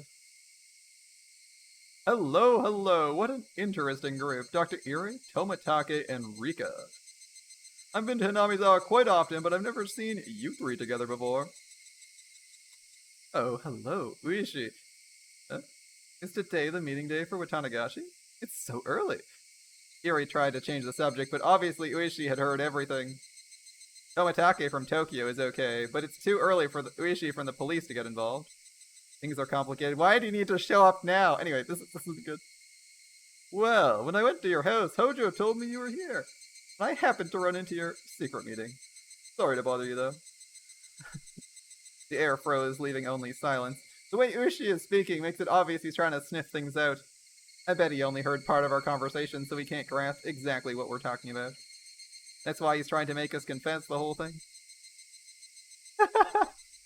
Oh, come on now. Don't look at me like that. This overlapping thing is getting annoying.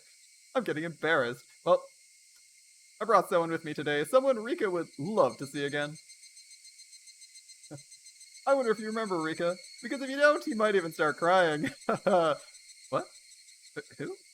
I can only think of one person. But did he ever come here in June?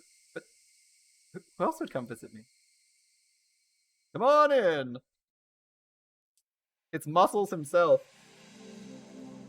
Uishi encourages a virile young man to enter, and he looked a lot more mature than the last time I saw him. Akasaka? Thanks for remembering me, Rika. You won't tell me to go back to Tokyo this time, will you? Akasaka? Akasaka! I remember how you helped me. Or rather, maybe I forgot at some point. I don't know if the Tomitake is supposed to be here or not. I don't know if he's supposed to be talking. It's supposed to be Akasaka with Tomitake's sprites here. Get out of here, Tomitake. I forgot at some point, but if I forgot about it completely, I'd regret it. So I recalled it. You told me to call Yuki, and I did. You avoided getting in an accident. You saved her life, and I'm here now out of gratitude. I feel like I've forgotten about it for a long time, but I finally remember. Sorry to make you wait so long. That's right, you made me wait forever. Now you show up in this final world, you wait until the last minute? How dare you? Akasaka. Well, I'm your ally no matter what. It's like Tomitake's face here. Oh, I'll believe everything you tell me, and I'll defeat whoever's trying to kill you. Akasaka remembered some strange things as he talked to me. He remembered the sad world where he lost his wife working on the kidnapping case in Hinamizawa. He forgot about me because of the despair and only remembered afterwards. He regretted not being able to do anything for me. The memory from a different world brought Akasaka here. He calls himself my ally, which means a lot to me since I never thought I'd have any allies at all. Well, you got Akasaka, and he's basically Superman. I could only bury my face in Akasaka's chest and cry. I haven't seen anything. I don't know anything about you having such a young wife here in Hinamizawa when your wife's back in Tokyo. Nope, not a thing. Uishi? No, this isn't what you think.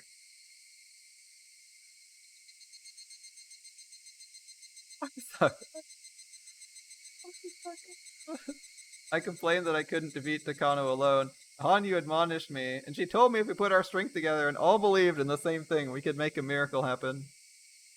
I didn't believe her! After I talked to Iri, my friends in Tomitake, things are getting better and better. And now Akasaka's here too? Was he supposed to be coming back? Or is this a miracle? Miracles do occur. This man never helped me even once before, yet he might be my most dependable ally. He might be the most useful. I don't know about dependable if it's like less than a 1% chance of success. I'll have him show you. See? Happens. Miracles do occur. You're right. We can make them happen. If we keep putting our strength together, you think more miracles will happen? You think we can make a miracle happen to defeat the curse in 1983? Yes. Because we can smash through the June. Only by putting everyone's strength together. I don't know if Hanyu's supposed to be here. Hanyu, who used to be a bystander, is now persuading me. She's admonishing me for pretending to fight while I, too, was just a bystander, sulking in the corner. Akasaka's here. Is he gonna get another moment where he beats up like 6 people? I mean, that's what I feel like that scene was, introducing him as like super cop. Are you okay, Rika? Sorry about that. You brought back so many memories. I lost my cool. I wiped my tears and tried to hide my embarrassment. The Higurashi! Oh, they continued crying. The Higurashi had been trying to remind me of something important. I felt like they taught me something important and my eyes grew teary again. I'm surprised. Evil Tomitake is not happy. I didn't know you had such a wonderful boyfriend. Well, let me introduce myself. I'm Mamoru Akasaka, and I work in Case Records Room 7 of the Tokyo Metropolitan Police Department's Public Security Bureau. Aren't the Case Records Room in Tokyo Public Security Bureau a secret department on par with Zero? What the fuck is Zero? I believe it's a tough secret investigation unit that some have criticized as being secret police. No department would be foolish enough to slap secret onto the name for the secret division. We're the secret division! The secret division, yeah. Real secret divisions have boring names meant to fool the average person. It's true for Akasaka's department, too. It's called the reference room, but they don't manage documents. You seem to know a lot about us. I didn't think there'd be someone who knows the true identity of the public safety department. Judging from the conversation you were having, I take it, you have your own reason? Well, I'm into stuff like that. I just happen to know, that's all. Tomitake, why don't you reveal your identity? I, for one, always figured you weren't just some random traveling photographer. Nope, that's the truth. I just like taking pictures, that's all. What a waste of time this conversation is. Tomitake just like, yep, denying everything. This is the final world, after all. Tomitake is the one connecting us in Tokyo. But he's my ally just the same. Rika. Emotional damage! Ooh, said it out loud. He said it out loud. She said it out loud. Tomitake is the one connecting us in Tokyo. I didn't notice the quotes. Tomitake and Iri yelled simultaneously. To them, that's an important secret. And if someone finds out, they get eliminated by the mountain dogs. But it's alright now. There's no point continuing to have suspicions and doubts. I guess it's time for a drink. Ooh. Delicious. And I'm also out now. No point having suspicions and doubts. I've had enough of that. It's obvious Tomitake isn't telling the truth, but he's still trying to deny what I said. You're Director Iri, right? Thank you for taking care of me when I was injured a few years ago. You did a great job treating my wounds. I remember. You got your ass beat. Don't mention that, I only did my job. The Iri Clinic, known as the Iri Institute, right? Well, I mean... Ooh, come, Iri, it's no use. We already heard it all earlier. You were saying that the Iri Institute's client's the Alphabet Project, right? I don't need to hear from you, I already know. Up until recently, Room 7 was investigating the people behind it, and their means for funneling vast sums of money. The Alphabet Project is one of their tunnels.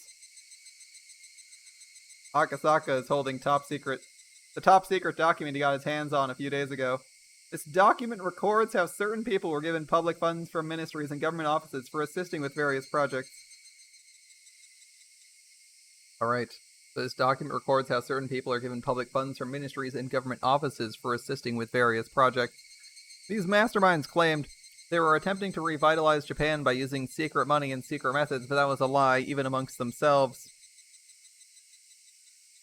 The Tower of Fantasy queue is so long. 18 hours to get in? Damn.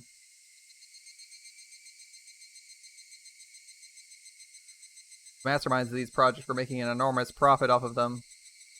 If that became public knowledge, Japan would be shaken to the core and the government overthrown. Well, that certainly didn't happen. That was what they were told, and that's the reason why the investigation was discontinued. First of all, I want to tell you one thing. The investigation by Room 7 was shut down. We're no longer on the case. So I'm simply telling you what I found out in the course of the investigation. I'm on vacation here in Hinamizawa. I just want you to know that. Tomitake is still trying to hide his identity, but Iri isn't. He must have made up his mind since Akasaka already knows about Alphabet. We already know they've been using tunnels to move vast sums of money to a research institute in Shishibo known as the Iri Institute.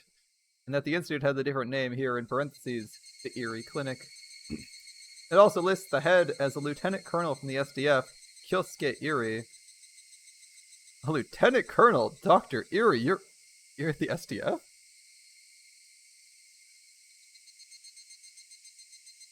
No. Tomitake, let me tell them. And putting our clients aside, we aren't doing anything shady. Let's not hide anything, it makes Uishi more suspicious. Erie's right. Uishi will help us. I'm starting to feel like even Uishi could be our ally. That would be incredible. Yeah, he's helped us once. Tomitake finally gave in and admitted everything. In his place, I explained to them the existence of Hinamizawa syndrome, the Erie Clinic that was established to research it, what's special about myself, and finally about the invisible conspiracy that revolves around it. Uishi was surprised to hear about it, but Akasaka told him to calm down, so he listened quietly. Uishi is like, oh, what? He's like, calm down, old man. Since Akasaka belongs to a special unit, he wasn't super surprised. He kept nodding, saying it's all very possible. It's working out great for me.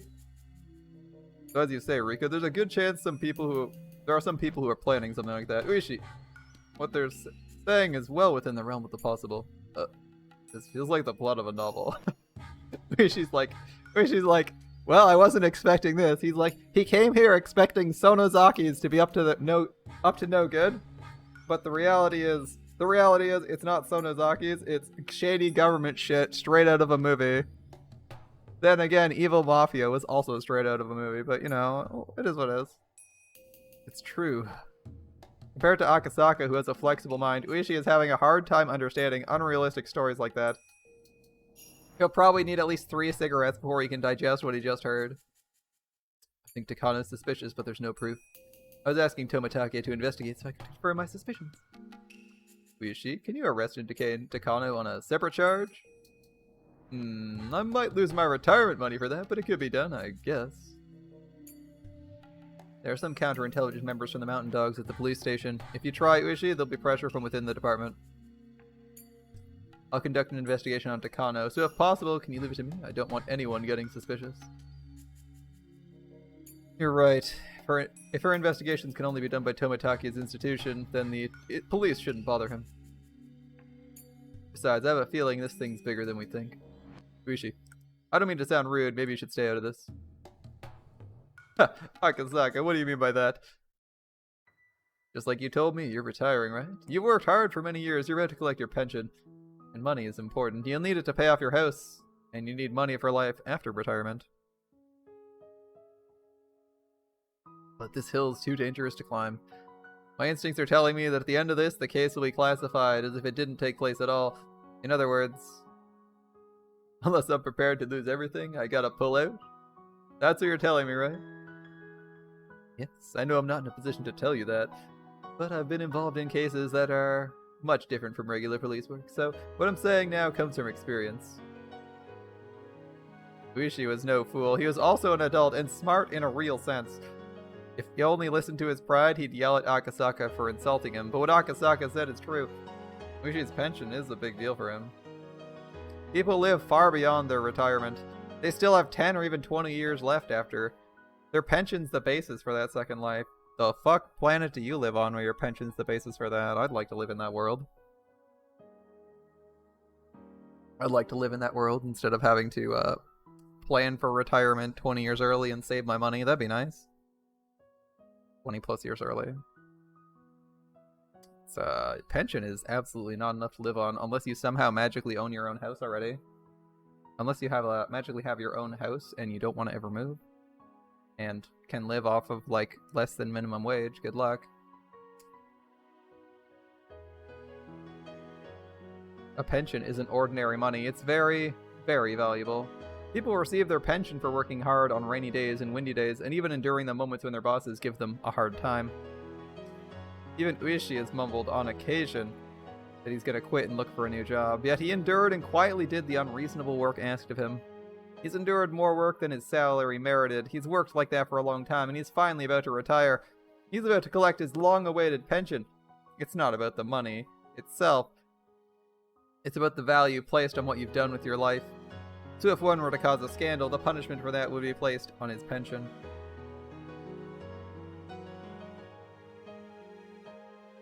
One such deplorable event can erase Ueshi's entire life as a policeman.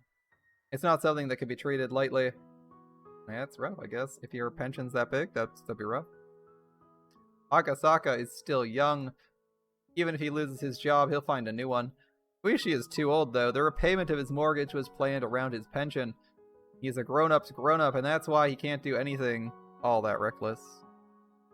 Getting nibbled on. We are getting a little bit late on this. Akasaka knows that, and that's why he said Ueshi should back down.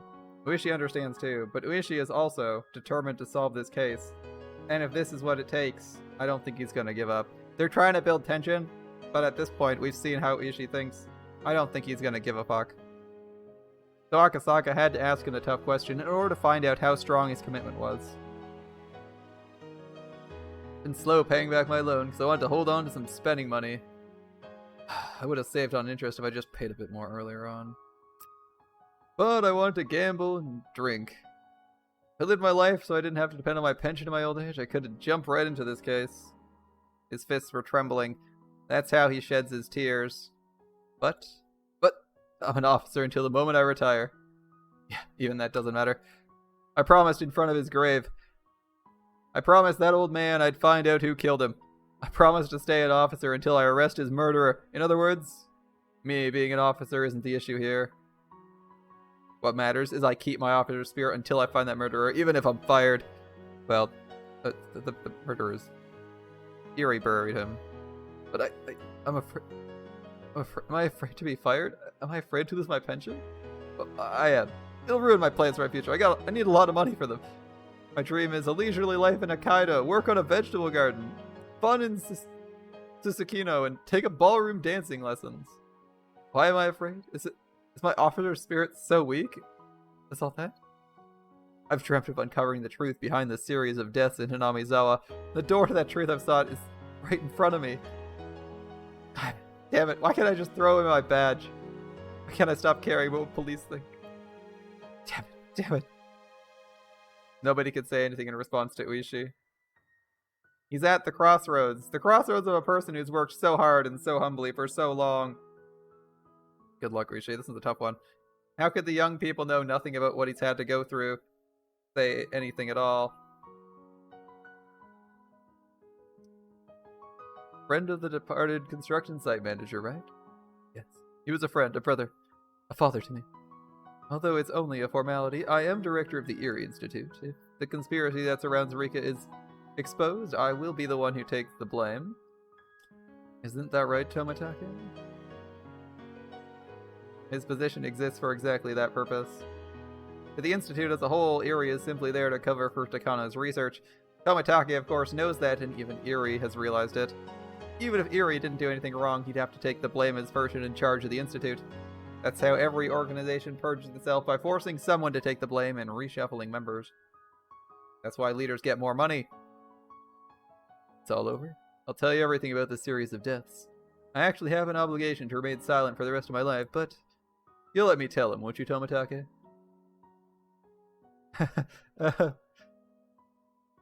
I didn't hear anything. As an honest man, Tomitake can't say yes. So pretending to ignore it was the best he could do.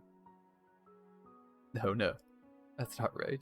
You can tell the brave Kurata Ushi about it, the one who found the courage to help you. The cowardly Kurata, the one who didn't want to lose his pension, doesn't deserve to hear the truth. He faced a dilemma. Even though the truth behind the mysterious deaths he saw it was right in front of him, he couldn't just accept it with his head held high. To understand what he's going through, one has to live the life he did. His dilemma is vast and heavy. Young people couldn't understand. Couldn't possibly understand. Can I have some time to think about this? I really want to find the truth. Put evil behind bars. I just need some time to gather my courage. Can you grant me that? Why is he even asking? Nobody here forces him to make up his mind. Of course. I won't either. But he needs someone's approval. He's still passionate about his work as a police officer, yet he isn't brave enough to take on this case. He wants someone to forgive him for that. But nobody can do that, and no one can stop him from crying. Yes. Hanyu shows up now. Oh great, do that time. Hanyu? How long has she been? Hanyu arrived. I didn't see her coming in. Oh, she's actually here! I thought it was a bug! Tomitake is the fuck again. This is evil Take. Evil Tomitake. He's planning on betraying us. Then again, she's always around. Hanyu is the guardian deity of Hinamizawa, after all. I'll grant you some time to make your decision. You've been honest and tough on yourself until today. Your life is not to be taken lightly, and that's why you're having a hard time deciding. One should never be proud of careless decisions or brute courage. A careful judgment made by a person who's lived a worthy life, like you. That's what's worth being proud of. She might sound arrogant to us, but that was exactly what Uishi needed to hear. Right. Who among us has the right to admonish Uishi, the eldest one here? No one. No one should be able to. Well, except for one person. The one who's been protecting humans for over 1,000 years, Hanyu. No matter if you decide calmly or courageously.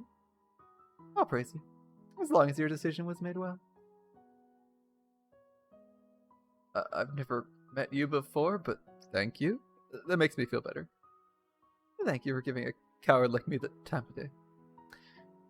If it was me, I would have asked Uishi to be my ally and asked for his help, but that wouldn't have reached his heart. Wanting help is my selfish request. I don't know about the life he lived, and that's why my words wouldn't reach him. But Hanyu knows everything. But Hanyu's words did. She never told me this, but I can tell she's been watching Uishi since the day he was born. She's been watching all he went through. That's why she can say that, and why what she said could reach him. Only Hanyu can do that. Dr. Irie, there's only one thing. Tell me one thing. Sure, ask me anything. I've suspected the Sonozaki pulled the strings in the old man's murder case. Am I right to think that? No. No, you are wrong. You are not, you're wrong. We can explain everything about the series of deaths in Hinamizawa. I see. Uishi pretended to scratch his head. For so long he pursued the case with that belief, yet someone deeply involved was telling him he missed the mark. He's got to be feeling at least some frustration. What Irie said wouldn't be enough, so I'd have to continue. Ishi, none of the curses were done in secret by villagers. The Sonozaki, the three families, and the other villagers, none of them are involved. There were only misunderstandings, misinterpretations, coincidences, tragedies, and comedies. The real identity of the curse is simply a mix of misinterpretations. It only looks like the villagers are acting in secret. All the information about the Sonozaki is worthless? The heads of the family have a secret precept. They always act as if they command even natural disasters. The Sonozaki family knows nothing. Moreover, they're even afraid of the incidents that occur. But in order to maintain their dignity, they act as though they're the ones behind everything. My goodness, I see. It makes sense now. That's true. Then that Oryu woman, damn it, she sure said some stuff to mislead me. Oryu is a dumbass. Lying to the police. Classic one. You're telling the truth, aren't you? I am. It's written in the Furude family secret scrolls too. Do you want to see? I have no idea what Uishi thinks is so funny. Nobody here can tell what's going through Uishi's mind, except the girl who watched over human beings for over 1,000 years. I can understand why you're so happy. What do you mean? The thought you don't have to hate anyone is a very wholesome concept. She's like, you don't have to hate anyone, I know why you're happy. Oh, no. The Sonozaki family is a vile organization with its claws all over Shishimon City. That doesn't change. I've been stabbed by one of them before, you know? They may not be responsible for the deaths, but they're still my enemies. It's all true, but I feel happy. None of us can tell if what Hanyu is saying is right. Uishi believed the family was behind it all. Now that he's learned they're not, I'm sure he feels like everything he stands for has been made meaningless. But if Hanyu says that's not the case, to hate someone must be a painful thing. I can't explain his laughter, all I can do is speculate. I don't know either. Fuck it. Maybe he's just maybe he's laughing at himself for being an idiot. That's what I'd be doing. I'd be like, fuck man, I fucked up hard. Uishi left with a cigarette in his mouth, saying he wanted to cool off a little. Won't get anywhere until we know if Takana's guilty or not. So we won't be able to act until after we hear the report from Tomitake. I don't know why Rika is so suspicious. Personally, I feel bad for her, but what she said makes sense. Rika is an important person, and we can't let anyone suspicious near her. Tomitake is making it sound like he's going to prove Takana's innocence. I guess I can't blame him since he's in love with her, and to be honest, I'm hoping Takano isn't guilty. She understands me. She was one of my allies, right? I had a friendship with her. I trusted her for over 100 years. But Hanyu says Takano's guilty. If something pops out when we poke her, the question is how well Tomitake can catch it. To get people to help me, I have to find proof of Takano's guilt. So I just have to trust Takano for now. We have some other measures to take. Tomitake, please be careful. If she's guilty, you'll be in danger too. Understood. I'll move to a new hotel without letting the Institute know. I should probably leave Hinamizawa immediately, but if Takano is guilty, that would backfire. It's tough. It's a cardinal rule to act normally during a secret investigation. Would you prefer to stay with me? Oh no, that's alright. That's fine, but I'll be careful. Rika's safety is the priority. What do we do? Hanyu, what should we do? Using Shoki as an example, you're like an unprotected king. As soon as Takano gets a hold of you, the game's over. One of the most important rules in Shogi is guard the king first, right? Right, yes. Today's Thursday, but Tanagashi is in 3 days. You need to hide somewhere no one can find you, at least until then. Any idea where? I think you should ask Mion. That's true. The Sonozaki family's storehouse would be an ideal place to hide. Satoko should go with you too. If I leave Satoko behind, they'll question my whereabouts. Her about my whereabouts. She may be in danger too. It means I gotta tell the truth to at least Satoko and Mion. That the comic plot we discussed wasn't just fiction. Still, I always seem to underestimate their reliability. It really is beyond my imagination. I need to talk to them. I have a feeling they'll believe me. After all, they're my steadfast allies. Good luck. We're going into hiding for a while. There's a perfect place for that at Mion's house. Will you really be safe there? It's like an air raid shelter. It has everything we need. We could easily stay there for a month. The Sonozaki family's underground storehouse has every necessity in case someone actually had to live there due to some complication or another. Oh boy, canned food. Everything canned. Oh, that sucks. Canned vegetables taste awful. Mion has mentioned before, it's like a unique vacation house. I don't really know how you call that place with a torture room a vacation house, though.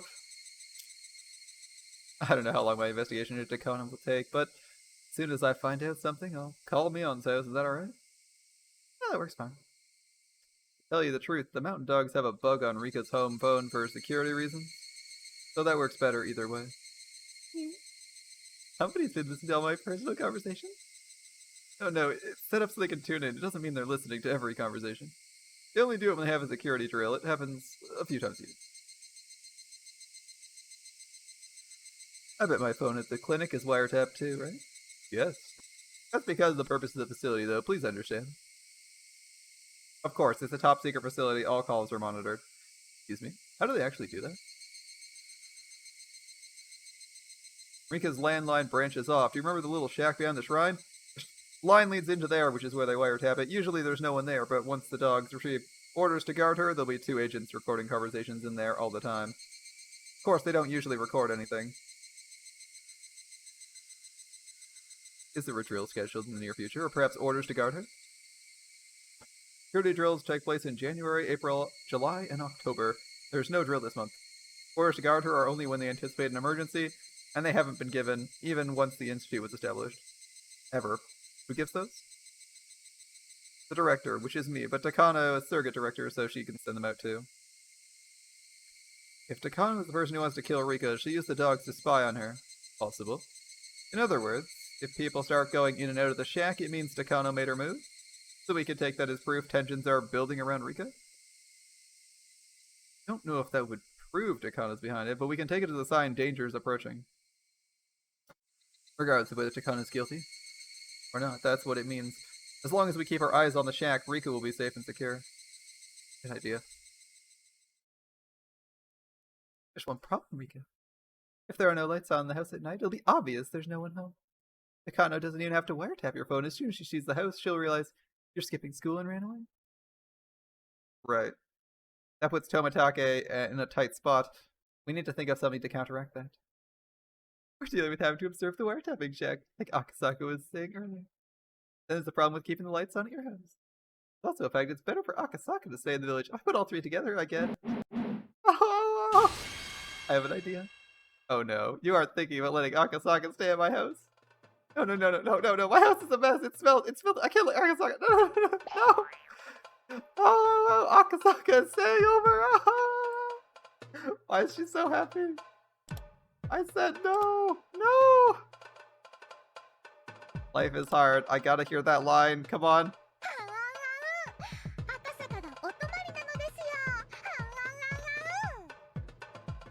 That might be the best one yet. Damn it. Akasaka's staying over, boys. We have Rika and apparently Hanyu's husbando staying over. No, no, no. Why are you making such a fuss, Rika? Me? I lost my Cooper moment. Yeah. Just because Hanyu's insisting? Okay. It's true, if Rika's house ends up empty, there won't be lights on at night, and leaving them on would be even more suspicious. Akasaka, what do you think of staying at my house while I'm gone? I see. That's a great idea. As long as it's okay with you, Rika, let's do it. Akasaka seems to think it's a good idea, and she's just like, fuck me, fuck me, fuck me. I don't want this. Am I selfish for wanting him to get embarrassed about staying at my house? I should be ashamed of myself. Oh. The super serial Tomitake every time. Everything's set. Tomitake gets in touch with his colleagues in Tokyo to start an investigation on Takano. And that's all. That's all we do from our end. Yuri's gonna lead his normal life.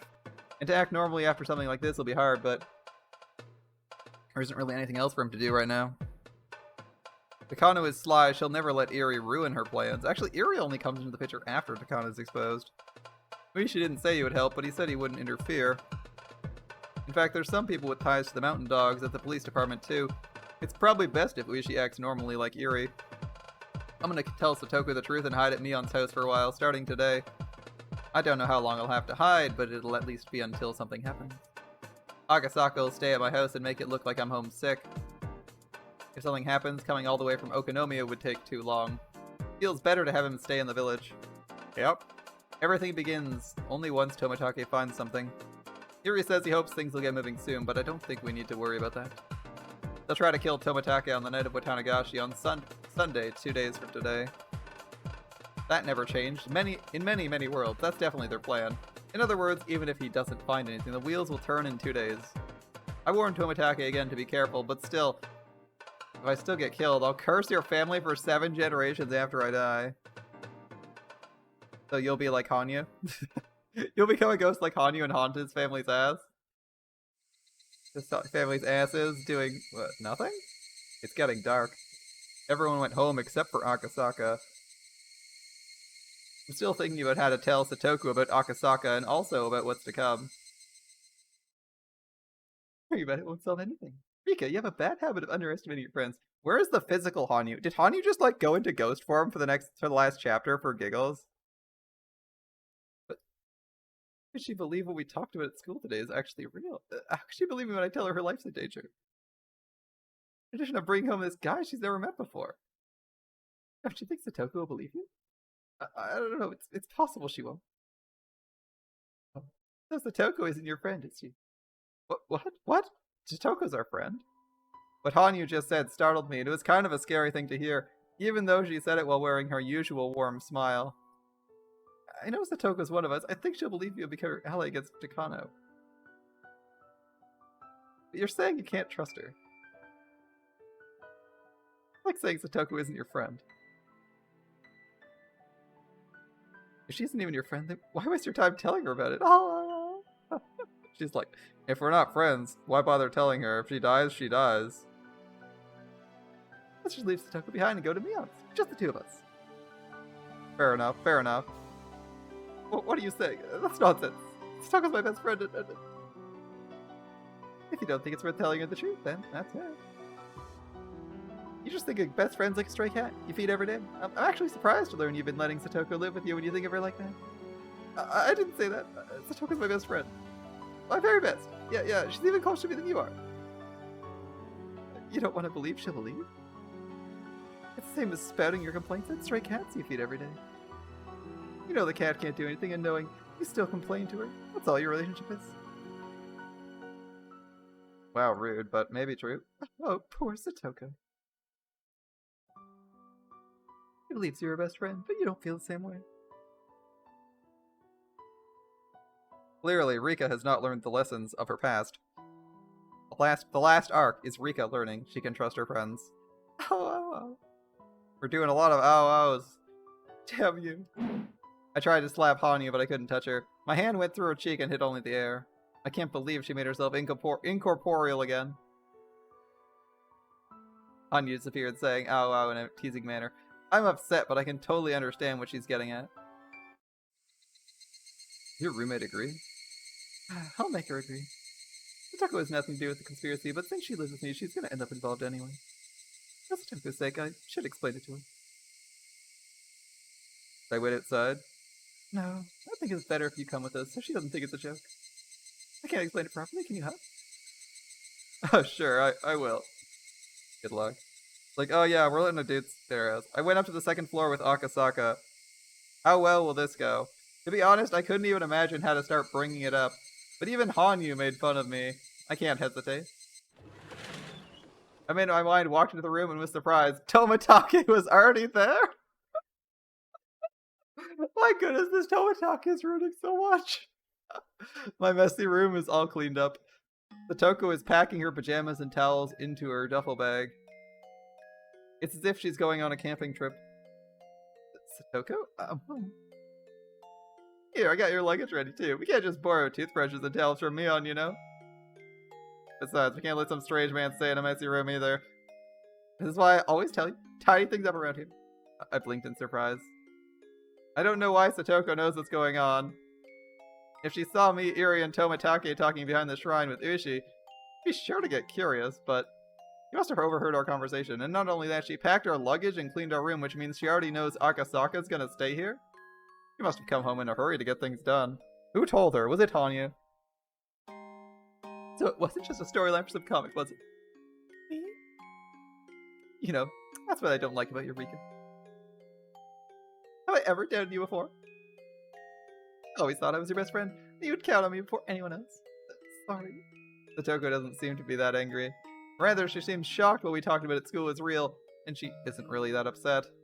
But this is exactly what Hanyu said. I thought Satoko was my bestie, yet I couldn't trust her. Having realized this, I apologized. Satoko turned around to tell me there's no time for apologies. I think she accepted it. And as proof of that, she's getting ready to go to Mion's house. Thank you, Satoko. Akasaka, I don't know you and Rika know each other, but if you're Rika's out, you're mine too. You can come Satoko Hojo. A wild Tomitake appears. Nice to meet you. I'm Akasaka. The conspiracy surrounding Rika runs deep, and it's not easy to explain. She's afraid you'd reject her after she confessed to everyone, so try to understand how she felt too. Of course I understand. I'm Rika's best friend, you know. She was thinking, I didn't believe her. Who would? I can understand why she'd be afraid. Oh, you're really mature, Satoko. Rika is lucky to have you as her best friend. I'm pretty envious of her. Satoko took Akasaka around the house, explaining everything. She let him know the switch for the hot water heater sticks a little, and if the picture on the TV gets messed up, just tap it. She even told him about all the traps she set around the shrine using a secret map of hers. Akasaka listened to her dead seriously.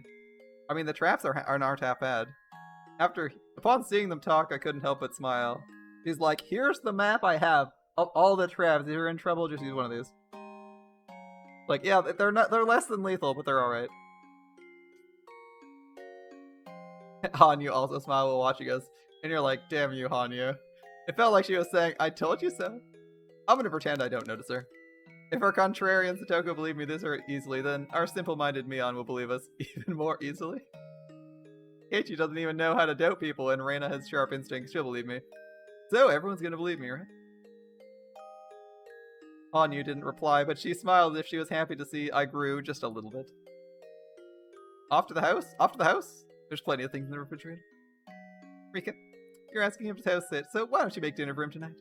Besides, just to be safe, perhaps we should go over to Mion's house a little later. Oh, don't worry, I can handle that myself. Oh, this is the chance to serve your homemade food, Rika. Oh. You really are annoying today. Alright, Satoko, we gotta make something good, okay? I got an idea. Can you bring up the large kimchi bottle from the fridge? No, not that one. The one that says death penalty, not the one that says punishment. Let's make kimchi fried rice today. Akazaka, do you like spicy food?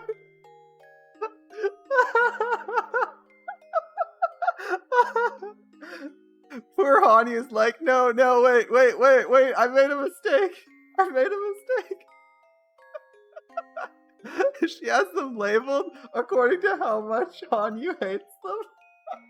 I just realized that. The 2 bottles are labeled punishment and death penalty because that's what she does. She eats spicy food to punish Hanyu when she's being annoying. Oh yes, I love spicy things. There's Hanyu's face. I knew it was coming. Oh. Poor Hanyu. The cream puffs in the refrigerator have expired. Let's throw them away. Oh, what a waste. I heard they're from a famous shop over in Kukuru. The suffering. The owls are awfully loud today. Maybe a stray dog's howling somewhere. Night falls on the 16th of June. The pieces are lining up on the final game board one after the other. No. Pieces isn't the right word to call them. Night falls on the 16th of June. We're gaining reliable allies for the final challenge. Our first key, Tomitake, will be slain in 3 days. Fate will change before then. Chapter close?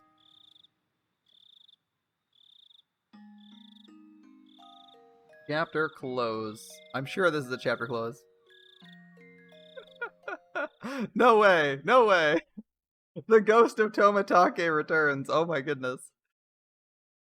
That is quite the bug. It usually I think it goes away when we restart the game, so it's not that bad. No new tips because we already know almost everything. Fair enough. I'm surprised they even have a tips menu if they're not. Oh, Tomitake's ghost shows up even here? Oh my goodness. Alright. I think that's enough Hanamizawa for one night.